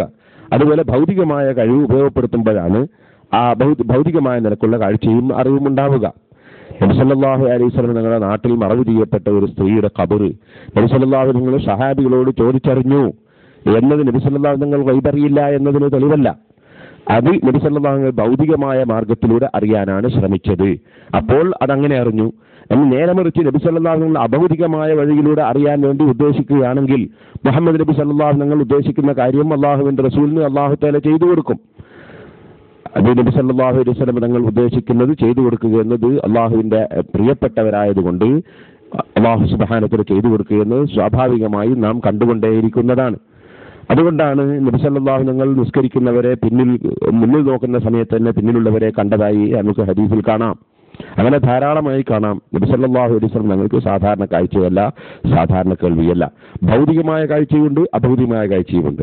ഭൗതികമായ കാഴ്ചക്ക് കണ്ണ് ഉപയോഗപ്പെടുത്തുന്നത് പോലെ, ഭൗതികമായ മാർഗം ഉപയോഗപ്പെടുത്തുന്നത് പോലെ അഭൗതികമായ കഴിവ് ഉപയോഗപ്പെടുത്തുമ്പോഴാണ് ആ നിലക്ക് അറിവുകളും കാഴ്ചകളും എല്ലാം ഉണ്ടാകുന്നത്.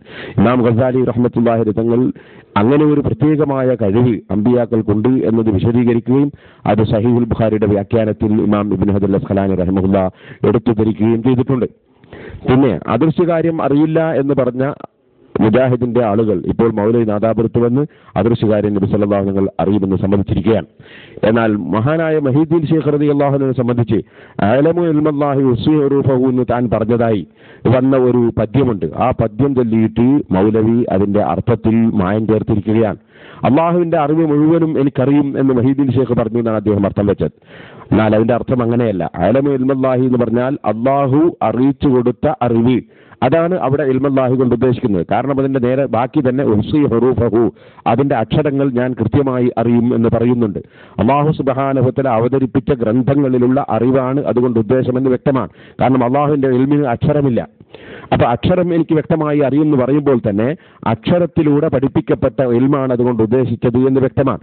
പക്ഷേ അവിടെ അള്ളാഹുവിന്റെ എല്ലാ അറിവും ഞാൻ അറിയും എന്ന് അതിന്റെ അർത്ഥം മാറ്റിപ്പറഞ്ഞുകൊണ്ടാണ് മഹീദ്ദീൻ ശൈഖ് റളിയല്ലാഹു അൻഹുവിന്റെ മദ്ഹിനെ മൗലവി പരിഹസിക്കുകയും നിസാരപ്പെടുത്തി സംസാരിക്കുകയും ചെയ്തിട്ടുള്ളത്. മറ്റൊന്ന്, മുഹമ്മദ് നബി സല്ലല്ലാഹു അലൈഹി വസല്ലമയുടെ മുടി കൊണ്ട് ബറക്കത്തെടുക്കുന്നവരെ കണിശമായി വിമർശിക്കുകയും അത് ഒരു കൂട്ടം ഭക്തന്മാർ ഇപ്പോഴും അത്തരക്കാരുണ്ടെന്ന് പറഞ്ഞ് വിമർശിക്കുകയും ചെയ്തതാണ് മുജാഹിദിന്റെ ആദ്യകാലത്ത് ഇറങ്ങിയ മുജാഹിദുകൾ പുറത്തിറക്കിയ അത്തൗഹീദ് എന്ന പുസ്തകം. മൗലവി സാഹിബ് മുജാഹിദ് ആശയം എന്താണെന്ന് പഠിച്ചില്ല. അദ്ദേഹം പറയുന്നത് ഹദീസിൽ വന്ന ബറക്കത്തിന്റെ ഹദീസുകളൊന്നും അവർ നിഷേധിക്കുന്നില്ല, അതൊക്കെ തെറ്റിദ്ധരിപ്പിക്കുകയാണല്ലോ എന്നാണ്. മുജാഹിദിന്റെ പുസ്തകങ്ങളെങ്കിലും ഒന്ന് പഠിച്ചിട്ട് വേണം പ്രസംഗിക്കാൻ നടക്കാൻ. മുജാഹിദിന്റെ അൽ മുർഷിദ് എഴുതുന്നത് കാണുക, ഹദീസുകളിൽ ഖുർആനിന്റെ പ്രഖ്യാപനങ്ങൾക്കും സിദ്ധാന്തങ്ങൾക്കും നിരക്കാത്തതും ഖുർആൻ വിശേഷിപ്പിക്കുന്ന യുക്തിചിന്തയിൽ ഒതുങ്ങാത്തതുമായ പലതും എങ്ങനെയോ കൂടിയിട്ടുണ്ടല്ലോ. സഹീഹുൽ ബുഖാരിയിലും മുസ്ലിമിലുമൊക്കെ യുക്തിചിന്തക്ക് അതീതമായ പലതും കടന്നുകൂടിയെന്നാണ് മുജാഹിദിന്റെ അൽ മുർഷിദ് പറയുന്നത്. എന്നിട്ട് മൗലവി സാഹിബ് എന്നെ വിമർശിച്ചല്ലോ, അദ്ദേഹത്തിന്റെ താടിയെ കുറ്റം പറഞ്ഞുകൊണ്ട് അൽ മുർഷിദിൽ എഴുതുന്ന നോക്കുക, താടി വളർത്തി കാടു കെട്ടി വികൃതമാക്കുമ്പോൾ അത് വെട്ടി ഭംഗിയാക്കുന്നത് സുന്നത്തിന് വിരുദ്ധമാണെന്ന് വിശ്വസിക്കുന്നവരുണ്ടല്ലോ. ഇത് പറഞ്ഞതിന് ശേഷം മൗലവിയെ പോലുള്ളവയാണ് ഈ അൽ മുർഷിദ് ആക്ഷേപിക്കുന്നത്. അതിനുശേഷം പിന്നീട് അൽ-മുർശിദ് തന്നെ മുഹമ്മദ് നബി സല്ലല്ലാഹു അലൈഹി വസല്ലം തങ്ങളുടെ മുടിയിട്ട വെള്ളം സഹാബികൾ രോഗശമനത്തിന് വേണ്ടി കുടിച്ചതായി സഹീഹുൽ ബുഖാരിയിൽ വന്ന ഹദീസ് വിമർശിച്ചുകൊണ്ട് എഴുതുന്നത് കാണുക. നബിയുടെ മുടി മുക്കിയ വെള്ളം രോഗശമനത്തിന് വേണ്ടി മോന്തി കുടിക്കുന്നവരും മക്കത്ത് നിന്ന് അറാഖിന്റെ കൊള്ളി കൊണ്ടുവന്ന് പല്ല് തേക്കുന്നവരും വേറെയുമുണ്ട് എന്നാണ്. അപ്പൊ ഈ നിലക്ക് മുജാഹിദുകൾ ആക്ഷേപിച്ച കാര്യം നാദാപുരത്ത് വന്ന് മൗലവി ഇതാ നമ്മുടെ മുമ്പിൽ അടിയറ പറഞ്ഞ് പൊളിച്ചെഴുത്ത് നടത്തുന്നതാണ് നിങ്ങൾ കേൾക്കാൻ പോകുന്നത്. മുഹമ്മദുൻ സല്ലല്ലാഹു അലൈഹി വസല്ലം ഹജ്ജത്തുൽ വദാഇൽ വെച്ച് മുടി വടിച്ചപ്പോ സഹാബത്തിന് മുടി വിതരണം ചെയ്തിട്ടുണ്ട്. അതാരും നിഷേധിക്കാൻ പോയിട്ടില്ലല്ലോ. റസൂൽ വിതരണം ചെയ്ത മുടിയിൽ ബറക്കത്തുണ്ട്. അല്ലാഹു ഒരു വസ്തുവിൽ ബറക്കത്ത് നിശ്ചയിച്ചാൽ അതിൽ ബറക്കത്തില്ലെന്ന് പറയാൻ ആർക്കാ അധികാരമുള്ളത്? റസൂൽ സല്ലല്ലാഹു അലൈഹി വസല്ലം മുടി വിതരണം ചെയ്തിട്ടുണ്ടെങ്കിൽ അത് അല്ലാഹു അതിൽ ബറക്കത്ത് നിശ്ചയിച്ചിട്ടുള്ളതാണെങ്കിൽ അതിൽ ബറക്കത്ത് അവിടുത്തെ വിയർപ്പെടുത്ത് ഉപയോഗിച്ചിട്ടുണ്ട്. അവിടുന്ന് ധരിച്ച വസ്ത്രം എടുത്തുപയോഗിച്ചിട്ടുണ്ട്. അവിടുന്ന് ഉതുവെടുക്കുന്ന വെള്ളത്തിന് വേണ്ടി സഹാബിമാര് തിരക്ക് കൂട്ടിയിട്ടുണ്ട്. അതിലൊന്നും ഇവിടെ ആരും നിഷേധം പറഞ്ഞിട്ടില്ല. തെറ്റിദ്ധരിപ്പിക്കുന്നല്ലോ പലരും. അല്ലാഹുവിന്റെ റസൂലിനെ സംബന്ധിച്ച് ഈ ഹദീസിന്റെ ഗ്രന്ഥങ്ങളിൽ വന്ന ഈ വസ്തുതകളെ ഇവിടെ ആരും നിഷേധിക്കുന്നില്ല. പക്ഷേ ഇവിടെ അല്ലാഹുവിന്റെ റസൂലിന്റെ മുടിയുടെ ബറക്കത്ത് പറയുന്നത്, റസൂലുള്ളാഹിയുടെ വിയർപ്പിന്റെ ബറക്കത്ത് പറയുന്നത്, റസൂലുള്ളാഹിയുടെ വസ്ത്രത്തിന്റെ ബറക്കത്ത് പറഞ്ഞുകൊണ്ട് ഈ നാട്ടിലെ, കേരളത്തിലെ, അതേപോലെ തന്നെയുള്ള പല സ്ഥലങ്ങളിലെയും കള്ള ഔലിയാക്കന്മാരുടെ മുടിയുടെ ബറക്കത്ത് പറയാൻ, വിയർപ്പിന്റെ ബറക്കത്ത് പറയാൻ, തുപ്പുനീരിന്റെ ബറക്കത്ത് പറയാനാണ് ഉപയോഗപ്പെടുത്തുന്നത്. റസൂലുള്ളാഹിയുടെ കാലത്താണ് നമ്മൾ ജീവിച്ചിരുന്നതെങ്കിൽ ആ റസൂലിന്റെ ഒരു മുടിക്ക് വേണ്ടി ഈ പാവപ്പെട്ടവനും തിരക്ക് കൂട്ടും എന്നതിൽ സംശയമില്ല. റസൂലുള്ളാഹിനോടുള്ള മഹബ്ബത്താണത്. പിന്നെ അദ്ദേഹം പറയുന്നത് കള്ള ഔലിയാക്കളുടെ കാര്യത്തിൽ ഇവിടെ പലതും പറഞ്ഞുണ്ടാക്കാനാണ് ഈ ബറക്കത്തൊക്കെ പറയുന്നതെന്നാണ്. കള്ള ഔലിയാക്കൾക്കെതിരെ മൗലവി ഇന്നുവരെ സംസാരിച്ചില്ല. മൗലവി സംസാരിച്ചത് ഒറിജിനൽ ഔലിയാക്കൾക്കെതിരായിട്ടാണ്. കള്ള ഔലിയാക്കൾ എന്ന പേരിൽ വ്യാജന്മാരായി വരുന്നവർക്കെതിരെ സംസാരിച്ചത് ഞങ്ങളാണ്. അതുകൊണ്ട് വ്യാജന്മാർക്കെതിരെ ഉള്ള വിഷയങ്ങളിൽ ഞങ്ങളാണ് സംസാരിക്കാറുള്ളത്, മൗലവിയല്ല. പിന്നെ മൗലവി ഒരു കാര്യം ഇവിടെ പറഞ്ഞത്, മസാറ് എന്നത് മറ്റാരിൽ നിന്ന് ഞാൻ വായിച്ചു പോയി, മസാല എന്ന് പറയാതെ മസാല എന്ന് പറഞ്ഞു പോയി, നോർമൽ എന്നുള്ളത് നോർമൽ എന്നായിപ്പോയി, ഒരു അപേക്ഷാനുള്ള സ്ഥലത്ത് ഒരുപക്ഷെ എന്നായിപ്പോയി, അതിൻ്റെ പേരോടിന് ഒരുപാട് തെറ്റുകൾ സംഭവിക്കുന്നു, അതിനാൽ അദ്ദേഹത്തിന് മലയാളം അറിയില്ലെന്നാണ്. എന്നാൽ മൗലവിയുടെ പ്രസംഗത്തിൽ എത്രോടത്തൊന്ന് പറയുന്നത് അല്ലാടെ ഇങ്ങനെ തുടങ്ങി ധാരാളം വാചകങ്ങളുണ്ട്. പക്ഷെ അതൊന്നും ഞാനിവിടെ എടുത്ത് കാണിക്കാൻ ഉദ്ദേശിക്കുന്നില്ല. അതേസമയം മൗലവി അതും പറഞ്ഞ് ഒരു ഉരുണ്ടതാണ് നമുക്ക് പറയാനുള്ളത്. ഞാനിതിന് മുമ്പ് 2 പ്രാവശ്യം ചോദിച്ചിരുന്നു മുക്തിമാർഗം എന്ന മുജാഹിദിന്റെ പുസ്തകത്തിലെ പരാമർശങ്ങളെ സംബന്ധിച്ച്.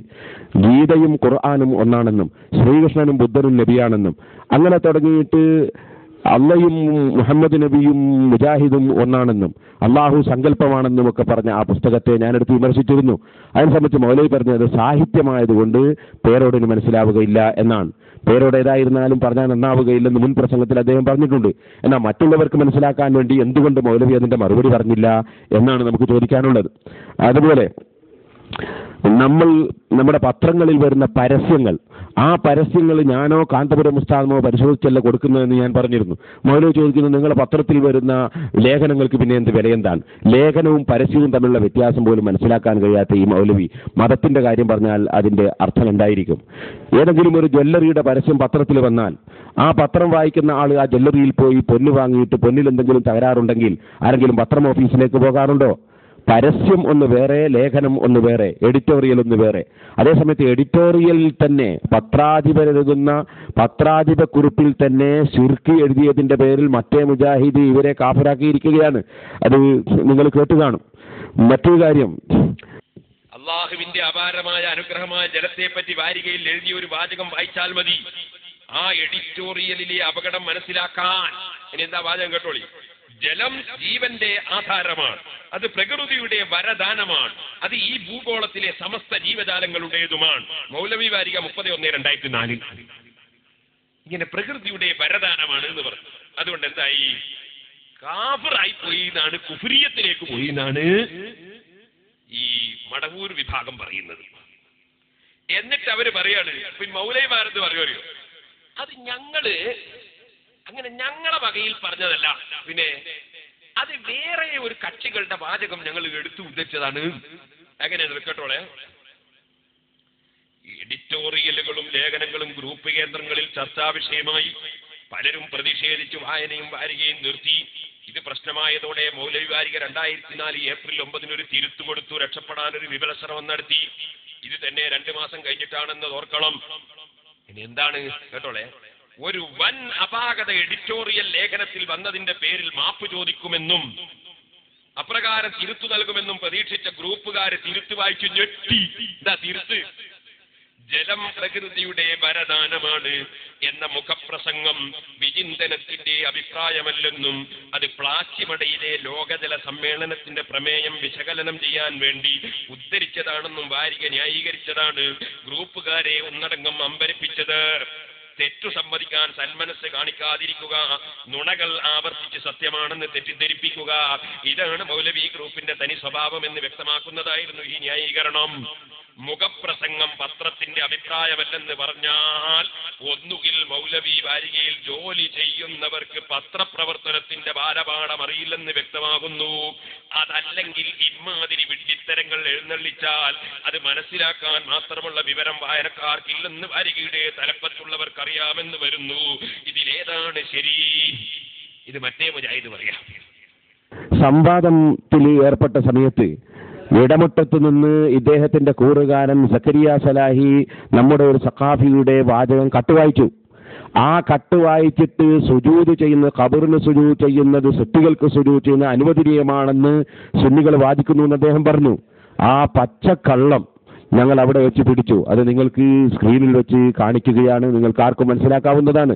സുജൂദ് ചെയ്യാൻ ഖബറിന് മാത്രമല്ല സൃഷ്ടികൾക്ക് ആർക്കും സുജൂദ് ചെയ്യാം എന്നിടത്ത് നിങ്ങൾ സക്കാഫികൾ എത്തിത്തുടങ്ങി. അപ്പൊ സക്കാഫത്ത് ബിരുദത്തിന്റെ കോലം എങ്ങനെ ഉണ്ട് എന്ന് നിങ്ങൾ മനസ്സിലാക്കിയാൽ മതി. ഞങ്ങളെ പറ്റി പറഞ്ഞപ്പോ മൗലവിക്കും അറിയില്ല, നിങ്ങളെ ഉസ്താദുമല്ല, ഉസ്താദ് നിങ്ങളെ ഉസ്താദ് പഠിപ്പിച്ചതാ. ഏത് ബിരുദം? ഈ ബിരുദം കൊടുത്ത് ഇയാളെ ബിരുദങ്ങൾ പിൻവലിക്കോ? ഇയാളുകളെ തെക്കൻ കേരളത്തിൽ അറിയപ്പെട്ട ഒരാളാ. ഇയാൾ പുസ്തകം എഴുതിയിട്ടുണ്ട്, ഇയാളെ പുസ്തകങ്ങൾ പ്രചരിപ്പിക്കുന്നുണ്ട്. അയാൾ നിഷേധിക്കുന്നത് ഇതിലുണ്ട് ഏതുപോലെ ഇതിലുണ്ട്. ഞാൻ ആ ക്യാമറയുടെ മുമ്പ് കാണിക്കണ് ഏതാന്ന് പറയില്ല, ഞാനും ഏതാന്ന് പറയില്ല. അത് നിങ്ങളാ രാവിലെ പഠിപ്പിച്ചത് നിങ്ങളാ. ഇതിലുണ്ട് ഇല്ലാന്ന് നിഷേധിക്കും. ഞാൻ വായിച്ചതിലില്ല എന്നുണ്ടോ? ഞാൻ വായിച്ചതിലില്ലേ? അതിനപ്പുറണ്ടോ? അത് നിങ്ങളാ തെളിയിക്കേണ്ടത്. അപ്പുറത്തും ഇപ്പുറത്തും എതിരുണ്ടെങ്കിൽ നിങ്ങൾ വായിക്കും, ഞങ്ങളല്ലേ വായിക്കണം. ഇപ്പറഞ്ഞത് അതിലുണ്ടോ? അപ്പുറം വായിക്കണം. അപ്പുറം വായിച്ചാൽ നടുവത്ത് ഇല്ലാതാവോ? നടുവത്ത് വായിച്ചാൽ നിൽക്കും. അതാ നമ്മളെ ചോദ്യം. ഞാൻ ഈ വായിച്ചത് അതിലുണ്ടോ ഇല്ലേ? നിങ്ങൾ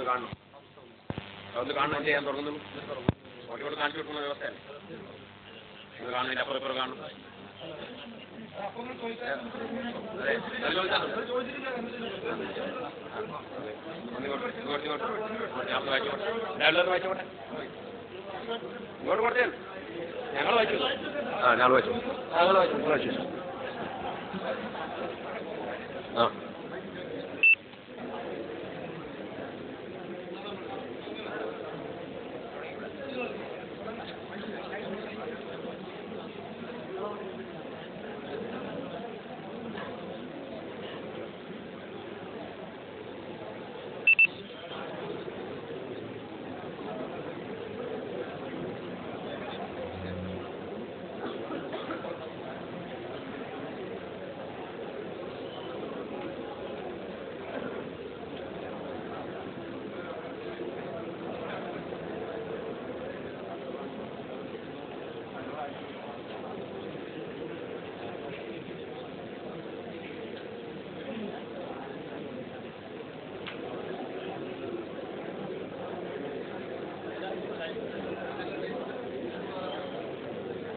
അതെ, വിശ്വാസ പ്രമാണങ്ങളിൽ ഉറച്ചു നിൽക്കുന്ന ഒരു സത്യവിശ്വാസി യാതൊരു കഴിവും കാര്യവും അല്ലാഹു തആലക്കല്ലാതെ മറ്റാർക്കുമില്ലെന്നും ഏതുവിധ സഹായമായാലും അള്ളാഹുവിന്റെ അടുക്കൽ നിന്ന് മാത്രമാണെന്നും ഉറച്ചു വിശ്വസിക്കുന്ന ഒരു സുന്നി. അതെ, നേരത്തെ വായിക്കുമ്പോൾ തീർത്തും വായിച്ചിട്ടില്ല. മറ്റൊരാൾക്ക് സുജൂദ് ചെയ്താൽ പോലും അത് ശിർക്കാവുകയില്ല. കർമ്മശാസ്ത്ര വീക്ഷണത്തിൽ അത് ഹറാമായേക്കാം. അതുകൊണ്ടാണല്ലോ അല്ലാഹു തആല ആദം നബിക്ക് സുജൂദ് ചെയ്യുവാൻ മലക്കുകളോട് കൽപ്പിച്ചത്. മലക്കുകളുടെ സുജൂദ് ശിർക്കല്ല. മലക്കുകളുടെ സുജൂദ് ശിർക്കാൻ നിങ്ങൾക്ക് വാദമുണ്ടോ? നിങ്ങളിങ്ങനെ മൂടി വെച്ച് വായിക്കുന്നത് സാധാരണ പതിവാണ്, അതുകൊണ്ടാണ് വാങ്ങിയത്. അപ്പോ മലക്കുകൾക്ക് ആദം നബി അലൈഹിസ്സലാം മലക്കുകള് ആദം നബിക്ക് സുജൂദ് ചെയ്ത് ശിർക്കല്ല. ഇതിലാർക്കാണ് തർക്കം? പിന്നെ ഞങ്ങളെ കൂട്ടത്തിൽ നിന്ന് കാദിയാനിക്ക് പോകുന്നു. ചേകനൂർ എങ്ങനെയാ പോയെന്നറിയാം നിങ്ങള്? അതെ, പൂനൂർ അബൂബക്കർ മൗലവി എങ്ങനെയാ പോയത്? കാദിയാനിക്ക് പോയത് മുജാഹിദ് എന്നല്ലേ? ഞങ്ങളെ കൂട്ടത്തിൽ നിന്ന് ആദ്യം മുജാഹിദാകുക, പിന്നെ കാദിയാനിയാകുക, പിന്നെ ചേകനൂരാകുക. പിഴച്ച് ഇങ്ങനെ പോകലല്ലേ? അപ്പൊ നിങ്ങൾ ഇനി എന്താകുക ആർക്കറിയാം? അതിങ്ങനെ പോകലല്ലേ? അത് എല്ലാവരും പിഴച്ചു പോലെ അങ്ങനെ തന്നെയാണ്. ഇനി ഇത് തന്നെയാണ് ഉമർ മൗലവിയും എഴുതിയത്. സുജൂദിന്റെ രൂപത്തിൽ കിടക്കുന്നുണ്ടാൽ മുശ്രിക്കാണെന്ന് പെട്ടെന്ന് പറയരുത് എന്ന് പറഞ്ഞ ഉടനെ അയാൾ പറയുന്നത് വിഗ്രഹത്തിന്, നേരത്തെ പറഞ്ഞ ആൾക്കാ, ഇത് വിഗ്രഹത്തിനാ. ഉമർ മൗലവി പറഞ്ഞ വിഗ്രഹത്തിന് സുജൂദാ, മറ്റത് മലക്കിനാ. അത് നബി ആൾക്കാണ്. ആൾക്ക് സുജൂദിനെ പറ്റി അവിടെ പറഞ്ഞു തന്നെ. ഇത് വിഗ്രഹത്തിനാ മൗലവി പറയുന്നത്. എന്നിട്ട് നോക്കൂ, പറയാണ് വിഗ്രഹത്തിന് സുജൂദായിട്ടു തന്നെയാണോ അങ്ങനെ കിടന്നത്, അഥവാ വേറെ വല്ല നിലയിലോ എന്ന് ഒരു അന്വേഷണം നടത്തേണ്ടതാണ്. ഒരു കമ്മീഷൻ നിശ്ചയിക്കണം. എന്തിന്? സുജൂദിന്റെ രൂപത്തിൽ കിടക്കുന്നത് കണ്ട. സുജൂദിന്റെ രൂപത്തിൽ കിടക്കല കുമ്പിടലല്ലേ? കിടന്നാ സുജൂദാ? അങ്ങനല്ല നമ്മള് അല്ല, അതാണ് അതുപോലെ എന്താണ് പറഞ്ഞത് എന്നുള്ളത് കൃത്യമായിട്ട് ഇവിടുന്ന് വായിക്കണം. രണ്ട് ബുക്കിലുള്ളതും കൃത്യമായിട്ട് വായിച്ചിട്ട് കാര്യങ്ങൾ പറയും.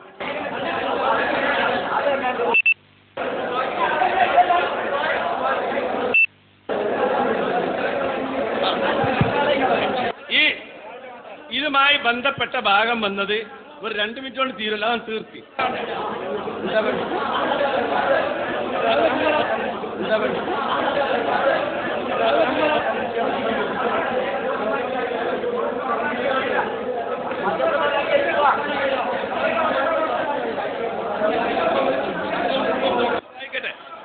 ഒന്ന് ഇരിക്കേ.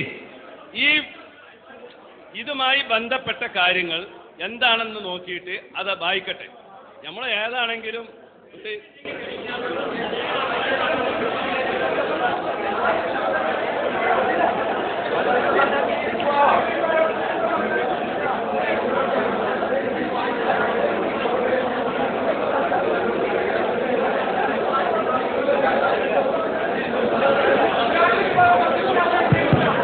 എല്ലാവരും ഒന്ന് ഇരിക്കാമെന്ന് വായിക്കട്ടെ.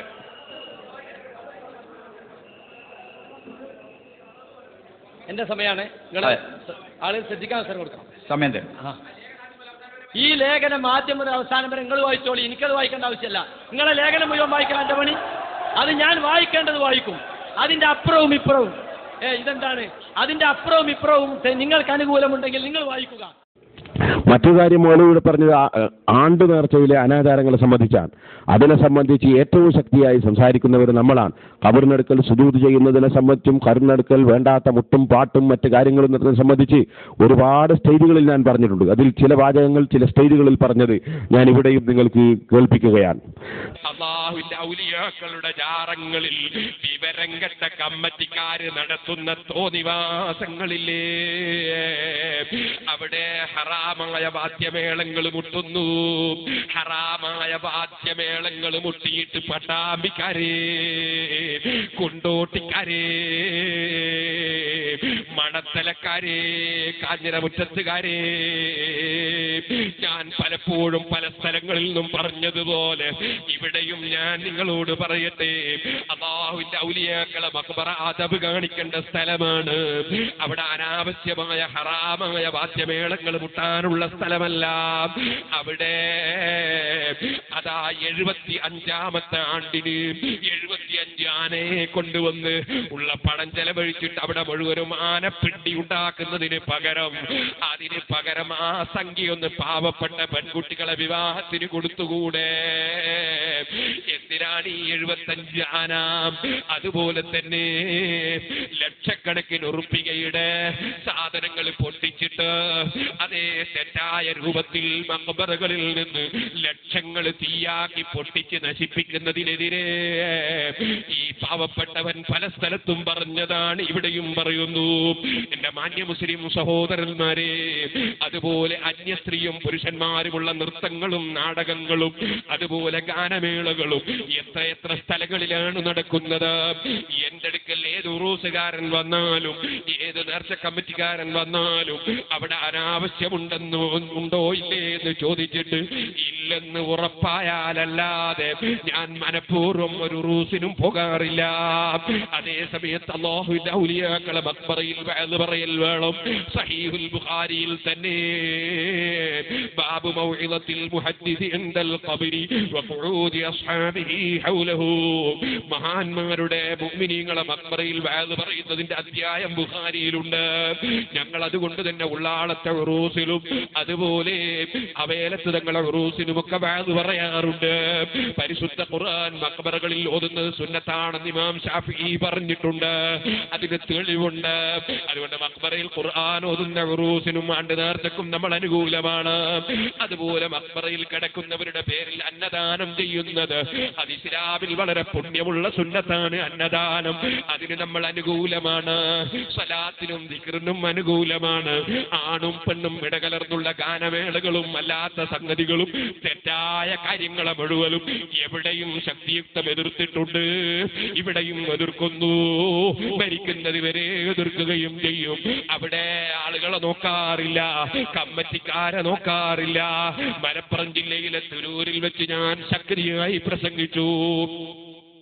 എന്റെ സ്റ്റേജിലുണ്ടായിരുന്ന മുത്തവല്ലി പള്ളിക്ക് ആ ഉറൂസ് കമ്മിറ്റിയുടെ മുത്തവല്ലി അദ്ദേഹം മരിച്ചുപോയി. അല്ലാഹു അദ്ദേഹത്തിന്റെ ദോഷം പുറത്തു കൊടുക്കട്ടെ. അദ്ദേഹം അന്ന് തീരുമാനിച്ചു ഇനി ആ മഖ്ബറയിൽ അനാവശ്യങ്ങളും അനാചാരങ്ങളും നടത്തുകയില്ല. തീരുമാനിച്ചിട്ട് പിറ്റത്തെ കൊല്ലം ഉറൂസ് നടക്കുമ്പോ എന്നെ വഅദിന് ക്ഷണിച്ചു. ഉസ്താദേ, മുഴുവൻ അനാവശ്യവും അനാചാരവും ഞാൻ നിർത്തി, നിങ്ങൾ വരണമെന്ന് പറഞ്ഞു. ഞാൻ അവിടെ ചെല്ലുമ്പോ കണ്ട കാഴ്ചയേറിയോ? വഅദ് പറഞ്ഞ് ഇറങ്ങുമ്പോഴതാ ഒരു കൂട്ടര് ഈ മഖ്ബറ ഭരിക്കുന്ന മുത്തവല്ലി അനാചാരം നിർത്തിയപ്പോ ഒരു കൂട്ടരതാ മുട്ടിപ്പാടിയിട്ട് ഇങ്ങനെ പോകുന്നു. ഞാൻ ചോദിച്ചത് ആരാണ്? അപ്പൊ പറഞ്ഞ അവിടുത്തെ മുജാഹിദീങ്ങൾ സംഘടിപ്പിച്ചതാണ്.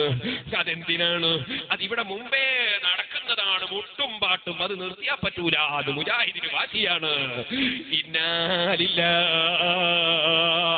സുന്നികളുടെ തലയിൽ വെച്ച് കെട്ടാൻ വേണ്ടി ഇത്തരം കാപട്യങ്ങൾ ചെയ്യുന്നവരല്ലേ ഇവര്. അതിലൊന്നും മുസ്ലിമീങ്ങൾ പെട്ടുപോകണ്ട. ഞാൻ എന്റെ പ്രസംഗത്തിന്റെ വലിയൊരു ഭാഗം ചെലവഴിച്ചത് അതിനാണ്. പോലെ ഞാൻ നിങ്ങളോട് പറയട്ടെ, കള്ളത്തരീക്കത്തിനെതിരെ പ്രസംഗിക്കുന്ന നമ്മളെ മുന്നിൽ ഇവിടെ കൊണ്ടുവന്ന് കള്ളത്തരീക്കത്തിന്റെ ശേഖന്റെ കൈപിടിച്ച് പെണ്ണുങ്ങൾ ചുംബിക്കുന്നത് ഇവിടെ കാണിക്കുകയാണ് മൗലവി. ഇതുപോലെ തന്നെ അതാ എന്റെ പ്രസംഗത്തിൽ ഞാൻ എവിടെയും പറയുന്നൊരു സംഗതിയാണ് ഈ മഖ്ബറകളിൽ നടക്കുന്ന അനാചാരം. കുറെ വേണ്ടാത്ത മുട്ടും ഹറാമായ മുട്ടും പാട്ടും അതുപോലെ തന്നെ കുറെ വാദ്യമേളങ്ങളും ഗാനമേളകളും നൃത്തങ്ങളും തോന്നിവാസങ്ങളും മഖ്ബറകളിൽ നടത്തുന്നതിനെതിരെ ഞാൻ എത്ര പ്രസംഗം നടത്തി. തിരൂരിൽ വെച്ച് പ്രസംഗിച്ച് അൽഹംദുലില്ലാഹ് മാറ്റിച്ചു, പല സ്ഥലങ്ങളിലും മാറ്റിച്ചു. എന്നാൽ ഞാൻ നിങ്ങളോട് പറയട്ടെ, അക്കൂട്ടത്തിൽ കഴിഞ്ഞ പ്രസംഗത്തിൽ ഞാൻ എം.എ. ഉസ്താദിന്റെ വളരെ കാലം മുമ്പുള്ള ഒരു ലേഖനമെടുത്ത് വായിച്ചു. അതിൽ പഴയ ഒരു ലേഖനമാണ്. അതിൽ അനാചാരത്തിന് മഖ്ബറയിലെ അനാചാരത്തിനെതിരാണ്. അവിടെ മസാർ എന്ന സ്ഥലത്ത് ഞാൻ മറ്റാരിന്ന് വായിച്ചു പോയി വലിയൊരു സബീൽ മുമിക്കാത്ത് പറഞ്ഞത്. വളരെ പഴയൊരു സാധനം, വായിക്കാൻ കിട്ടാത്തൊരു സാധനം. ആ സാധനം വായിക്കുമ്പോൾ എന്റെ മസാർ എന്നുള്ള സ്ഥലത്ത് മറ്റാരിന്ന് വായിച്ചു പോയത് വലിയൊരു തെറ്റായി പോയി പോലും. എന്നാൽ നിങ്ങൾ മനസ്സിലാക്കണം, ഇവിടെ ഇത്രയും കൂടുതൽ ഖബറിന്റെ അടുക്കൽ മഖ്ബറകളിൽ അജ്മീറിലും നാഹൂറിലും അതുപോലെ അതേ ഇബ്രാഹിം ബാദശ തങ്ങളുടെ ഏർവാടിയിലും പല സ്ഥലങ്ങളിലും നൂറുകണക്കിന് അനാചാരം നടക്കുന്നുണ്ട്. പലരും പോയി സുജൂദ് ചെയ്യുന്നുണ്ട്, പലരും തോന്നിവാസം ചെയ്യുന്നുണ്ട്. അതിനെതിരെ ശക്തിയായി പ്രസംഗിക്കുന്ന എന്നെ ഗണ്ണിക്കാൻ വന്ന മൗലവി ഇവിടെ ചെയ്ത തോന്നിവാസമാണ് ഞാൻ പറയുന്നത്. കുറെ മഖ്ബറകളിൽ നടക്കുന്ന ശറഇൽ പറ്റാത്ത അനാചാരങ്ങൾ കൊണ്ടുവന്ന് ഇവിടെ CD കാണിച്ചിട്ട് പറയും ഇതാണ് സുന്നികൾ ഏർപ്പാടെന്ന് പറയുന്നു. ഓ മൗലവി, പാവപ്പെട്ട ഞാനത് ചെയ്യാറുണ്ടോ? കാന്തപുരം ഉസ്താദ് സംഘടിപ്പിക്കാറുണ്ടോ? ഞങ്ങൾ അവേലത്ത് തങ്ങളെ ഉറൂസ് നടത്തുന്നത് നിങ്ങളൊന്ന് വന്നതോ? ഞങ്ങളവിടെ വഅദ് പറയുന്നു, ഞങ്ങൾ ഖുർആൻ ഓതുന്നു, അന്നദാനം നടത്തുന്നു. അത്തരം സൽക്കർമ്മങ്ങളല്ലാതെ നിങ്ങൾ പറഞ്ഞ തോന്നിവാസങ്ങൾ ഞങ്ങൾ അനുകൂലിക്കുന്നുണ്ടോ? ഇതാണോ നിങ്ങൾ മുസ്ലിം സമുദായത്തിന്റെ മുമ്പിൽ ആശയം പറയാനില്ലാഞ്ഞിട്ട് അതാണോ ചൂണ്ടിക്കാണിക്കുന്നത്? പിന്നെ ഖുനൂത്തിനെ സംബന്ധിച്ചും കൂട്ടുപ്രാർത്ഥനയെ സംബന്ധിച്ചും ഒരുപാട് തെറ്റിദ്ധാരണകൾ ഉണ്ടാക്കാൻ മൗലവി ശ്രമിച്ചിട്ടുണ്ട്. അതിന്റെ വിശദീകരണങ്ങൾ ഞാൻ ഒറ്റവാക്കിൽ പറഞ്ഞ് നിങ്ങൾക്ക് മനസ്സിലാക്കി തരികയാണ്.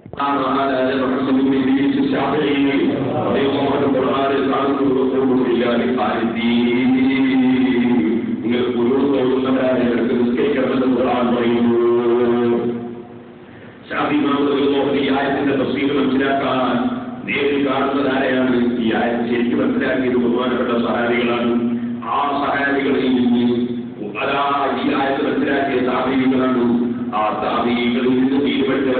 മഹാനായ ഇമാം മാലിക് റളിയല്ലാഹു അൻഹു, അതുപോലെ ബഹുമാനപ്പെട്ട സുഫിയാൻ ഇബ്നു ഉയൈന റളിയല്ലാഹു അൻഹു, ശാഫിഈന്റെ മക്കയിലെ ഉസ്താദാണ് സുഫിയാൻ ഇബ്നു ഉയൈന, മദീനയിലെ ഉസ്താദാണ് ഇമാം മാലിക്. ഈ മഹാന്മാരൊക്കെ മക്കയിലും മദീനയിലും തെളിവ് വെക്കുന്ന കാലത്ത്, ഈ പറയുന്ന കാലത്ത് അവിടെ പഠിച്ച മഹാനായ ഇമാം ഷാഫി മക്കയിൽ ചില ആളുകൾ സുബീക്ക് തോന്നുന്നത് കാണുന്നത്, ചില ആളുകൾ മദീനയിൽ സുബീക്ക് തോന്നുന്നത് കാണുന്നത്, ചില ആളുകൾ വിദ്യുത്കാലത്തിൽ തോന്നുന്നത് കാണുന്നത്. അപ്പൊ ഇമാം ഷാഫി ഒരുപോലെ ചിന്തിക്കുന്നു, ഒരു എപ്പോഴാ ഓരേണ്ടത്? അപ്പൊ ഖുർആനിൽ ഓതിസ്കരിക്കണമെന്ന് ഖുർആൻ പഠിപ്പിച്ചിട്ടുണ്ട്. അത് വിദ്യുലോകുന്നവരെയും കാണുന്നുണ്ട്, സുബീലോകുന്നവരെയും കാണുന്നുണ്ട്. എപ്പോഴാണ് ഓതേണ്ടതെന്ന് ചിന്തിക്കുന്നു. അങ്ങനെ ചിന്തിച്ചപ്പോൾ ഇമാം ഷാഫി ധാരാളം പ്രബലമായ തെളിവുകൾ നബി സല്ലല്ലാഹു അലൈഹി വസല്ലം തങ്ങളിൽ നിന്നും അതുപോലെ ബഹുമാനപ്പെട്ട സഹാബത്തിൽ നിന്നും മഹാനവർക്ക് ലഭിക്കുന്നു. സുബീൽ കൊടുത്തോളണം, വിത്തുറിൽ കൊടുത്തു കയറും, പക്ഷേ അത് റമദാൻ മാസം 15-ന് ശേഷമുള്ള വിത്തുറിൽ മതി. അങ്ങനെ ഇമാം ഷാഫി റളിയല്ലാഹു അൻഹു ഓരോ സുബീൽ സുന്നത്താണെന്ന് രേഖപ്പെടുത്തി. അഥവാ കൊടുത്തു വിട്ടുപോയാൽ 2 സുജൂദ് നിർമ്മിക്കേണ്ടിരിക്കണമെന്നും ഇമാം ഷാഫി റളിയല്ലാഹു അൻഹു പഠിപ്പിച്ചു. അതനുസരിച്ച് നമ്മുടെ കേരളത്തിൽ അതുപോലെ ഷാഫിഈ സ്വീകരിക്കുന്ന എല്ലാ തരങ്ങളിലും തോന്നുന്നു. നാദാവോട് വന്നിട്ട് മൗലവി ചോദിക്കാൻ ഉലൂത്ത് മക്കയിലും മദീനയിലും ഉണ്ടോ മുസ്ലിയാരെ? ഞാൻ പറഞ്ഞു ഉണ്ട്. അത് വിത്തുകാലത്തിലാണ് അവിടെ ഓടുന്നത്. കാരണം അവരെ ഹബ്ബലി സ്വതന്ത്രകാരാണ്. ഹബ്ബലി വിത്തുകാലത്തിലാണ്. ഇവിടെ നിങ്ങൾ മനസ്സിലാക്കണം, ബഹുമാനപ്പെട്ട സഹാബികളുടെ കൂട്ടത്തിൽ വിത്തുറിൽ പൊതുവ് തോന്നിയവരും ഉണ്ട്, സുബീൽ പൊതുവ് തോന്നിയവരും ഉണ്ട്. സഹാബത്ത് എന്താണോ ദീനായി പഠിപ്പിച്ചത് അതാണ് 4 മദ്ഹബും പകർത്തി തന്നത്. സഹാബത്ത് പഠിപ്പിച്ചതിന്റെ പകർപ്പാണ് നൽകുന്നത്. അതുകൊണ്ട് തന്നെ 4 മദ്ഹബിൽ സുബീൽ പൊതുവ് തോന്നണം എന്ന് പറഞ്ഞവരും ഉണ്ട്, വിത്തുറിൽ പൊതുവ് തോന്നണം എന്ന് പറഞ്ഞവരുമുണ്ട്. ഇമാം അബൂ ഹനീഫ റളിയല്ലാഹു വിത്തുറിൽ പൊതുവ് തോന്നണം എന്ന് പറഞ്ഞ പണ്ഡിതനാണ്. ഇമാം അഹ്മദ് ബിൻ ഹംബൽ റളിയല്ലാഹു വിത്തുറിൽ പൊതുവ് തോന്നണം എന്ന് പറഞ്ഞ പണ്ഡിതനാണ്. ഇമാം ഷാഫിഈ റളിയല്ലാഹു മാലിക് റളിയല്ലാഹു സുബീൽ പൊതുവ് തോന്നണം എന്ന് പറഞ്ഞ പണ്ഡിതന്മാരാണ്. ഈ 4 ഏതെങ്കിലും ഒരു മതം സ്വീകരിച്ചാൽ അവൻ വിജയിച്ചവനാണ്. കാരണം സഹാബത്തിന്റെ ജീവിതത്തിന് നാലുമുണ്ട്. സഹാബികൾ ഒരുപാട് പ്രാർത്ഥനകൾ ഒരു ബോധിയില്ല എന്ന് മാതാവത്തിൽ വെച്ച് ബോധി പറഞ്ഞത് അത് കിതാബ് ഓതി പഠിക്കണമെന്നുകൊണ്ടാണ്. ഇമാം നബവി റഹ്മത്തുള്ളാഹി അലൈഹി അവിടുത്തെ സർവ്വൽ മുഹദ്ദിസിൽ അബൂബക്കർ റളിയല്ലാഹു അൻഹു തുടങ്ങിയ സഹാബത്തൊക്കെ എന്ന് വ്യക്തമായി രേഖപ്പെടുത്തിയിട്ടുണ്ട്. അത് ഇമാം ഷാഫിഈ റളിയല്ലാഹു മദീനയിൽ കണ്ടുപിടിച്ചതാണ്. അവർ അന്നത്തെ കാലം സഹാബത്തിൽ നിന്ന് പഠിച്ച ആളുകളാണ്. അതുകൊണ്ട് സഹോദരന്മാരെ, പരിശുദ്ധമായ തോന്നുക എന്ന കർമ്മം അത് നമ്മൾ നിർവഹിക്കേണ്ടത് തന്നെയാണ്. ബഹുമാനപ്പെട്ട നിസ്കരിച്ചാൽ ഇറങ്ങി ഓടാനെന്നോ നമ്മളോട് പറഞ്ഞത് അല്ലാഹുവിന്റെ റസൂൽ പറഞ്ഞു, നിസ്കരിച്ച സ്ഥലത്ത് തന്നെ നിങ്ങൾ ഇരിക്കുകയാണെങ്കിൽ അവരുടെ മലക്കുകൾ എഴുന്നേറ്റ് പോകുന്നവരെ മലക്കുകൾ അവർക്ക് വേണ്ടി പ്രാർത്ഥിക്കുമെന്ന് മുഹമ്മദ് റസൂലുള്ളാഹി. നിസ്കരിച്ച സ്ഥലത്ത് ഇരിക്കുന്ന സമയം വരെ മലക്കുകൾ അവരെ വേണ്ടി പ്രാർത്ഥിക്കുമെന്ന് മുഹമ്മദ് റസൂലുള്ളാഹി. അത് ഇമാം ബുഖാരിയുടെ ഹദീസിൽ കാണാം. നിസ്കരിച്ച ഉടനെ എഴുന്നേറ്റോണമെന്ന് റസൂലുള്ള പഠിപ്പിച്ചിട്ടില്ല. ഓ സഹോദരന്മാരെ,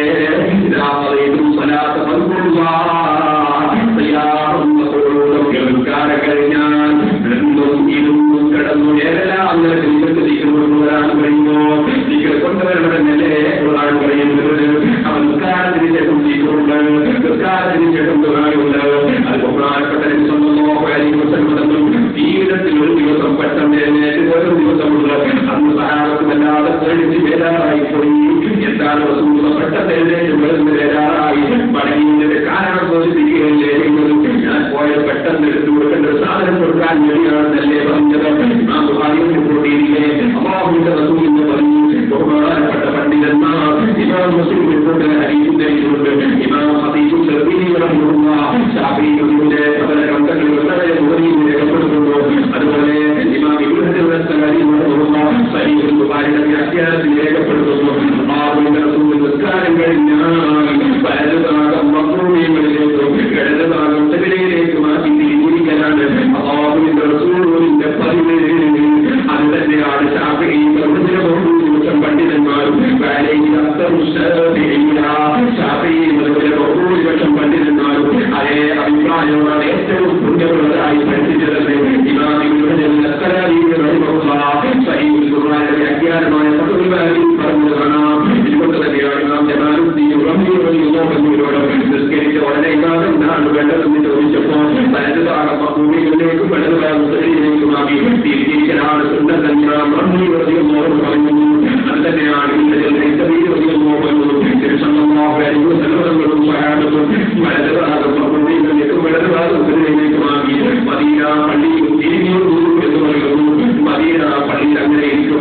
റസൂലുള്ളാഹിയെ കൊണ്ട് പിൻഭാഗമായി പോകുമല്ലോ. അതുകൊണ്ട് മദീനത്തെ പള്ളിയിൽ മാത്രം ഇടതുഭാഗം മഹ്റൂമികളിലേക്കാക്കി തിരിഞ്ഞിരിക്കണം എന്ന് പറഞ്ഞ പണ്ഡിതന്മാരുണ്ട്.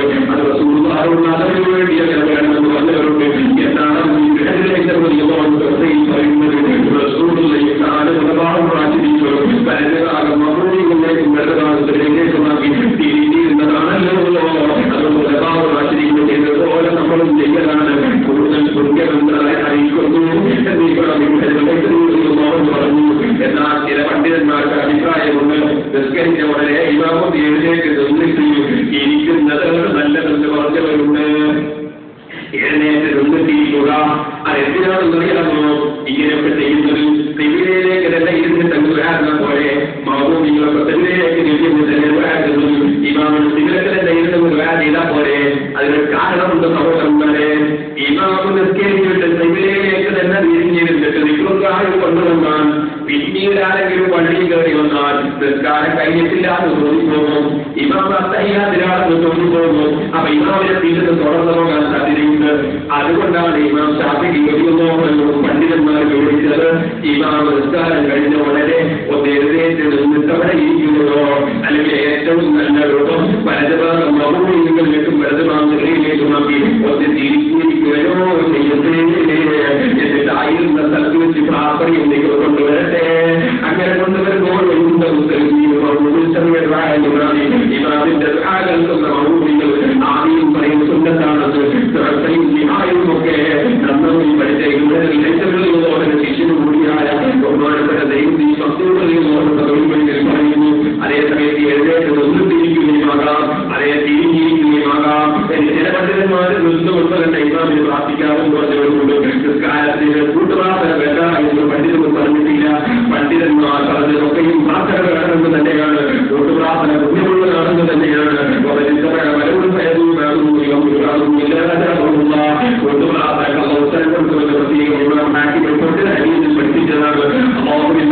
കൂട്ടായ പ്രാർത്ഥന നടത്തിയതാണ്. അതേ സമയത്ത് ആ കൂട്ടായ പ്രാർത്ഥനയിൽ ബഹുജനം തന്നെ കൊണ്ടുവന്നതാണ്. ഞാൻ കൽപ്പിച്ചിട്ടുള്ളതുമാണ്. അത് കൂട്ടുപ്രാർത്ഥന നടക്കുന്ന സ്ഥലത്തുകളിൽ ഇരുന്ന് കൂട്ടുപ്രാർത്ഥന കഴിഞ്ഞിട്ട് ഏകൈകവും പോകാം എന്ന് ഞാൻ പ്രത്യേകമായി മുസ്ലിമികളോട് ഉണർത്തുകയാണ്. മറ്റുള്ള വാചകങ്ങളെല്ലാം ഫലം തെറ്റിദ്ധരിപ്പിക്കുകയാണ്. കിതാബ് അറിയുന്നത് കിതാബിന്റെ വാചകങ്ങളുടെ അർത്ഥം മനസ്സിലാകാതെ തൊഴിലിലേക്ക് പോകലാണ് നല്ലതെന്നുണ്ട്, തുറക്കയിൽ വേദിച്ച് പോകലാണ് നല്ലതെന്നുണ്ട് പറയുന്ന പച്ചക്കള്ളമാണ്. വാസ്തവത്തിൽ തുറക്കയിൽ പറഞ്ഞത് ഇമാമ് മാറി ഇരുന്നിട്ട് അവിടെ വെച്ചിരിക്കുക എന്നർത്ഥമെന്നാണ്. അത് മനുഷ്യന്മാരെ പറ്റിക്കാൻ വേണ്ടി എഴുന്നേറ്റ് പോകണമെന്ന് പറയുന്നത് ശരിയല്ല. മറ്റൊരു കാര്യം ഒരു കൊട്ട തട്ടിയ സംഭവമാണ്. ആ കൊട്ട തട്ടിയ സംഭവം ബഹുമാനപ്പെട്ട ശൈഖുന കാന്തപുരം ഉസ്താദ് അംഗീകരിക്കുന്ന മുഹീദ്ദീൻ മാലയിലെന്ന് പച്ചക്കള്ളം പറഞ്ഞ മൗലവിയെ ഞാൻ പിടികൂടിയതായിരുന്നു. അതിൽ ഇന്നേ വരെ കാന്തപുരം ഉസ്താദ് അംഗീകരിച്ചു എന്നതിന് ഒരു തെളിവും ഉദ്ധരിക്കാൻ കഴിഞ്ഞിട്ടില്ല. കൊട്ട തട്ടിയ സംഭവം ബഹുമാനപ്പെട്ട ഇസ്മായിൽ ഉസ്താദ് അവറുകളും അംഗീകരിച്ചിട്ടില്ല എന്ന് നിങ്ങൾക്ക് അദ്ദേഹത്തിന്റെ മഹാനവറുകളുടെ പുസ്തകം നോക്കിയാൽ കാണാവുന്നതാണ്. ആരുടെയോ സൃഷ്ടിയാണെന്നാണ് മഹാനവറുകൾ അതിനെ സംബന്ധിച്ച് പറഞ്ഞിട്ടുള്ളത്. പിന്നെ മൗലവി സാഹിബ് അള്ളാഹുവിനെ പോലെ കാണുമെന്ന് നമ്മൾ എഴുതിയിട്ടുണ്ടെന്ന് ഒരു ആരോപണം പറഞ്ഞിരുന്നു. അത് ഇല്ലെന്ന് ഞാൻ കഴിഞ്ഞ പ്രാവശ്യം തെളിയിച്ചതാണ്. ഇപ്പോഴും അതേ ആരോപണം ഉന്നയിക്കുക എന്നല്ലാതെ ഞാൻ പറഞ്ഞതിനെ സംബന്ധിച്ച് ഒരു വിശദീകരണം നൽകാൻ മൗലവിക്ക് സാധിച്ചിട്ടില്ല. ഇത്തരം കാര്യങ്ങളെല്ലാം ഈ സമയത്ത് ഞാൻ നിങ്ങളെ ഓർമ്മപ്പെടുത്തുകയാണ്. മൗലവി സാഹിബ് സയകൂന ഫി ആഖിരി الزمان ദജ്ജാലൂന കദ്ദാബൂന യതൂനകും മിനൽ അഹാദീസ് ബിമാ ലം തസ്മഉ അൻതും വലാ ആബാഉകും എന്ന ഹദീസ് ആദ്യത്തെ വരവിൽ തന്നെ അദ്ദേഹം ശരിക്കും പഠിക്കാതെ വന്നിട്ട് തെറ്റി വായിച്ചിരുന്നു. ഞാനത് ചൂണ്ടിക്കാണിച്ചപ്പോൾ, അതുപോലെ അദ്ദേഹം അതിന് ദുർവ്യാഖ്യാനം ചെയ്തിരുന്നു. ഞാനത് ചൂണ്ടിക്കാണിച്ചപ്പോൾ അതൊരു നാക്കിൽ പിഴയാണ് എന്നാണ് മൗലവി പറഞ്ഞത്. വാസ്തവത്തിൽ നാക്കിൽ പിഴയല്ല, മൗലവിയുടെ പഠനത്തിലുള്ള പിഴവായിരുന്നു, തെറ്റായിരുന്നു. അദ്ദേഹത്തിന് ഹദീസ് അറിയാത്തതുണ്ടായിരുന്നു എന്ന് ആർക്കും വ്യക്തമാവും. കാരണം നാദാപുരത്ത് വെച്ച് പ്രസംഗിക്കുമ്പോൾ ആ ഹദീസ് തെറ്റിച്ച് ഓതിയ അതേ മൗലവി ബഹ്റൈനിൽ വെച്ച് ഓതിയപ്പോഴും ഓതിയത് അങ്ങനെ തന്നെയാണ്. ആ ഭാഗം ബഹ്റൈനിൽ പ്രസംഗത്തിൽ ഞാൻ നിങ്ങൾക്ക് കേൾപ്പിക്കുകയാണ്.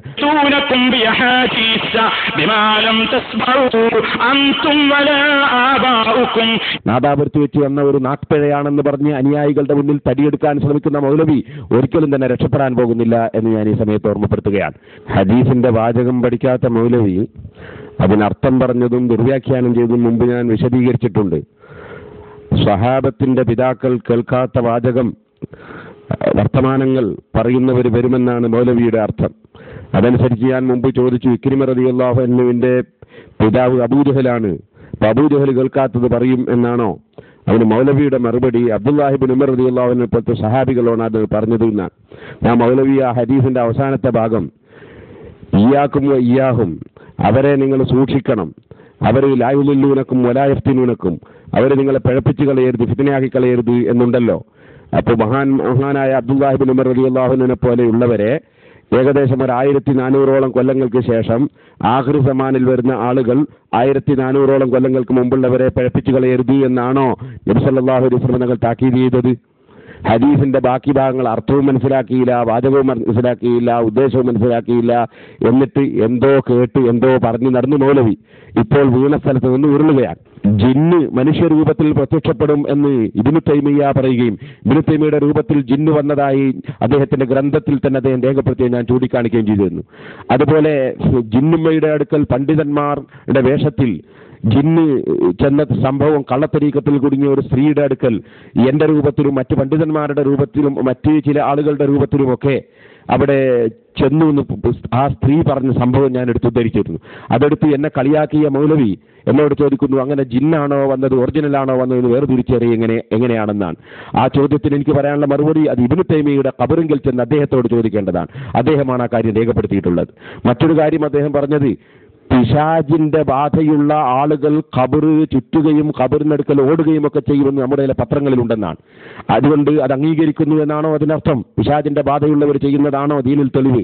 അതുകൊണ്ട് അത് അംഗീകരിക്കുന്നു എന്നാണോ ആ പറഞ്ഞതിനർത്ഥം? പിശാചിന്റെ ബാധയുള്ള പലരും ഖബറിനടുക്കൽ ചെന്ന് ചാടലും ഓടലും അതുപോലെ ചുറ്റലും, എന്നാൽ പിശാചിന്റെ ബാധയുള്ള ആളുകൾ ഖബറിനടുക്കൽ വെച്ച് പിശാചിന്റെ ബാധ ഒഴിവാകലും പല സംഭവങ്ങളിലും കാണുന്നതാണ്. വാസ്തവത്തിലെ കാര്യങ്ങളെല്ലാം ഇവർ തന്നെ വലിയ നേതാവായി പ്രഖ്യാപിച്ച ഇബ്നു തൈമിയ്യയുടെ ഇഖ്തിലാഉ സിറാത്തുൽ മുസ്തഖീം എന്ന ഗ്രന്ഥത്തിൽ അദ്ദേഹം തന്നെ രേഖപ്പെടുത്തിയിട്ടുള്ളതുമാണ്. ആ കാര്യങ്ങൾ വിശദമായി ഞാൻ വാഴക്കാട് വെച്ച് നടന്ന പ്രസംഗത്തിൽ പറഞ്ഞപ്പോൾ മൗലവിക്ക് അതിന് യാതൊരു മറുപടിയും പറയാൻ ഒരിക്കലും സാധിച്ചിട്ടില്ല. മറ്റൊരുപാട് വിഷയങ്ങൾ ഞാനിവിടെ ചൂണ്ടിക്കാണിച്ചതുണ്ടായിരുന്നു. ആ വിഷയങ്ങളെ സംബന്ധിച്ചൊന്നും മൗലവി കാമ എന്ന് മിണ്ടിയിട്ടില്ല. മൗലവിക്ക് അതിനൊന്നും മറുപടി പറയാൻ സാധിച്ചിട്ടുമില്ല. ഇസ്തിഗാസയെ സംബന്ധിച്ച് അവരുടെ അൽമനാറിൽ നിന്ന് തന്നെ ഞാൻ ഉദ്ധരണികൾ വായിച്ചിരുന്നു. അതേ സമയത്ത് അദ്ദേഹത്തിനൊന്നും പറയാൻ സാധിച്ചിട്ടില്ല. അതുപോലെ മറ്റ് ഒരുപാട് വിഷയങ്ങൾ ഞാൻ അന്ന് ചർച്ചക്കിട്ട വിഷയങ്ങളുണ്ട്, അതിലേക്കൊന്നും കടക്കാൻ അദ്ദേഹത്തിന് കഴിഞ്ഞില്ല. സഹീഹുൽ ബുഖാരിയിൽ നിന്നും പരിശുദ്ധ ഖുർആനിൽ നിന്നുമൊക്കെ അദ്ദേഹം അർത്ഥം മാറ്റി പറഞ്ഞതും കട്ടുവെച്ച് പറഞ്ഞതുമൊക്കെ ഞാൻ സ്ക്രീനിൽ എടുത്ത് കാണിച്ചിരുന്നു. അതിനെ സംബന്ധിച്ച് ഒരക്ഷരവും ഈ പ്രാവശ്യം മൗലവിക്ക് പറയാൻ സാധിച്ചില്ല എന്നത് എല്ലാവർക്കും ബോധ്യപ്പെടുന്നതാണ്. യാസീൻ സൂറത്തിൽ അദ്ദേഹം അർത്ഥം പറയുമ്പോൾ മാറ്റിയത് ഞാൻ വ്യക്തമായി തന്നെ ബോധ്യപ്പെടുത്തിയിരുന്നു. അതിനൊരു മറുപടിയും പറയാൻ കഴിയാത്തത് കൊണ്ട് തുകല്ലിമുന എന്ന സ്ഥലത്ത് തുകല്ലിമന എന്നാണ് ഞാൻ ഓതിയത് എന്ന് വെറുതെ ഒരു കാര്യം, ഒരു ആരോപണം പറഞ്ഞ് തടി സലാമത്താക്കാൻ വേണ്ടിയാണ് മൗലവി ശ്രമിച്ചിട്ടുള്ളത്. മറുപടി പറയാൻ സാധിച്ചിട്ടില്ല എന്ന് എല്ലാവർക്കും ബോധ്യപ്പെട്ടിട്ടുള്ളതാണ്. തലപ്പാവ് സുന്നത്താണ്, തലപ്പാവിന്റെ നേരെ സൈലസാണെന്ന് പറഞ്ഞിട്ട് ഇങ്ങനെ കൊടുക്കുന്ന ഒരു പതിവുണ്ട്. പൊതുവാകുന്ന സമയത്ത് പണ്ഡിതന്മാർക്ക് നിങ്ങൾ പഴയ കാലം മുതലേ കാണാവുന്നതാണ്. അതും പ്രത്യേകം സുന്നത്തുള്ള ഒരു കാര്യമാണ്, അതും നല്ല ഒരു കാര്യമാണ്. അതിനെയും തള്ളി പറയേണ്ടതില്ല. തലമറക്കാതെ ചെയ്യുന്നവരെ ഞാൻ ആശയവിധി സംസാരിച്ചപ്പോൾ അദ്ദേഹം തന്റെ വിജയത്തിൽ നിന്ന് തലമറച്ച് തൊപ്പിയിട്ട് തലമറച്ചത് ഞാൻ കാണിച്ചപ്പോ നാളാവ് തെറ്റ് ചെയ്യുന്നു. ഞാൻ ഒരിക്കൽ പ്രസംഗിക്കുമ്പോൾ തലയകത്തിന്റെ മേലെ ഇങ്ങനെ ഒരു സൈലസാലും കൂടി പുറത്ത് ഒരു ചിത്രം കൊണ്ടുവന്ന് നാലാമത് കാണിച്ചിട്ട് പറഞ്ഞു അമ്മയാണെന്ന് പറഞ്ഞു. വാസ്തവത്തിൽ എല്ലാ വിപ്ലവങ്ങളും സദ്യന്മാരും പുറത്തു കൂടി ഇങ്ങനെ പുറത്ത് നിങ്ങൾ കാണാറുണ്ടാകും. അത് സുന്നത്താണ്, നല്ലതാണ്. നമുക്ക് പലപ്പോഴും പല പരിപാടികളിൽ പുറപ്പെടുമ്പോൾ ഇതുകൊണ്ട് പ്രയാസമാകുന്നതുകൊണ്ട് ഒഴിവാക്കുന്നതേ ഉള്ളൂ. എപ്പോഴും അത് സുന്നത്താണ്. ഞാൻ 2 ദിവസം മുമ്പ് ഞാൻ എന്റെ കേന്ദ്രത്തിൽ ഇങ്ങനെ നോക്കി, അതിന്റെ മേലെ ഒരു ചിത്രം, അതിനെ ഞാൻ തലയെ കെട്ടിയിട്ടേ വേറെ ഒരു വലിയ പുറത്തു വെച്ച ചിത്രം ഞാൻ നോക്കുമ്പോൾ അല്പത്തേക്ക് പ്രസംഗിച്ചാണ്, തണുപ്പുകൊണ്ട് കുറച്ചതാണ്. ഞാൻ പറഞ്ഞു വരുന്നത് ആവശ്യത്തിനും നേരെ എവിടെയെങ്കിൽ പുറക്കാം. അതുപോലെ ആവശ്യമില്ലെങ്കിൽ തന്നെയും വൈരത്താൻ കുറച്ചാലും നല്ലതാണ്. നമ്മൾ വിമർശിക്കുന്നത് തലയിൽ കെട്ടിയതിനെയല്ല, തലയിൽ ഇട്ടതിനെയല്ല, തൊപ്പിലടിച്ചതിനെയല്ല, തലയിൽ ഇടാത്തതിനെയാണ്. നമുക്ക് അവന്റെ പൊരുത്തത്തിൽ ദീർഘായുസ് തരട്ടെ. ഒരുപാട് ആളുകൾ സംഭാവനകളും നേർച്ചകളും സിറാജുൽ ഹുദയിലേക്ക് തന്നവരുണ്ട്. വിദേശ നാടുകളിലുള്ള പല പ്രവർത്തകന്മാരും ഇവിടെ വന്നവരുണ്ട്. അല്ലാഹു എല്ലാവർക്കും ബർക്കത്ത് ചെയ്യട്ടെ. എല്ലാവരും അവരും വന്ന് സ്വീകരിക്കട്ടെ.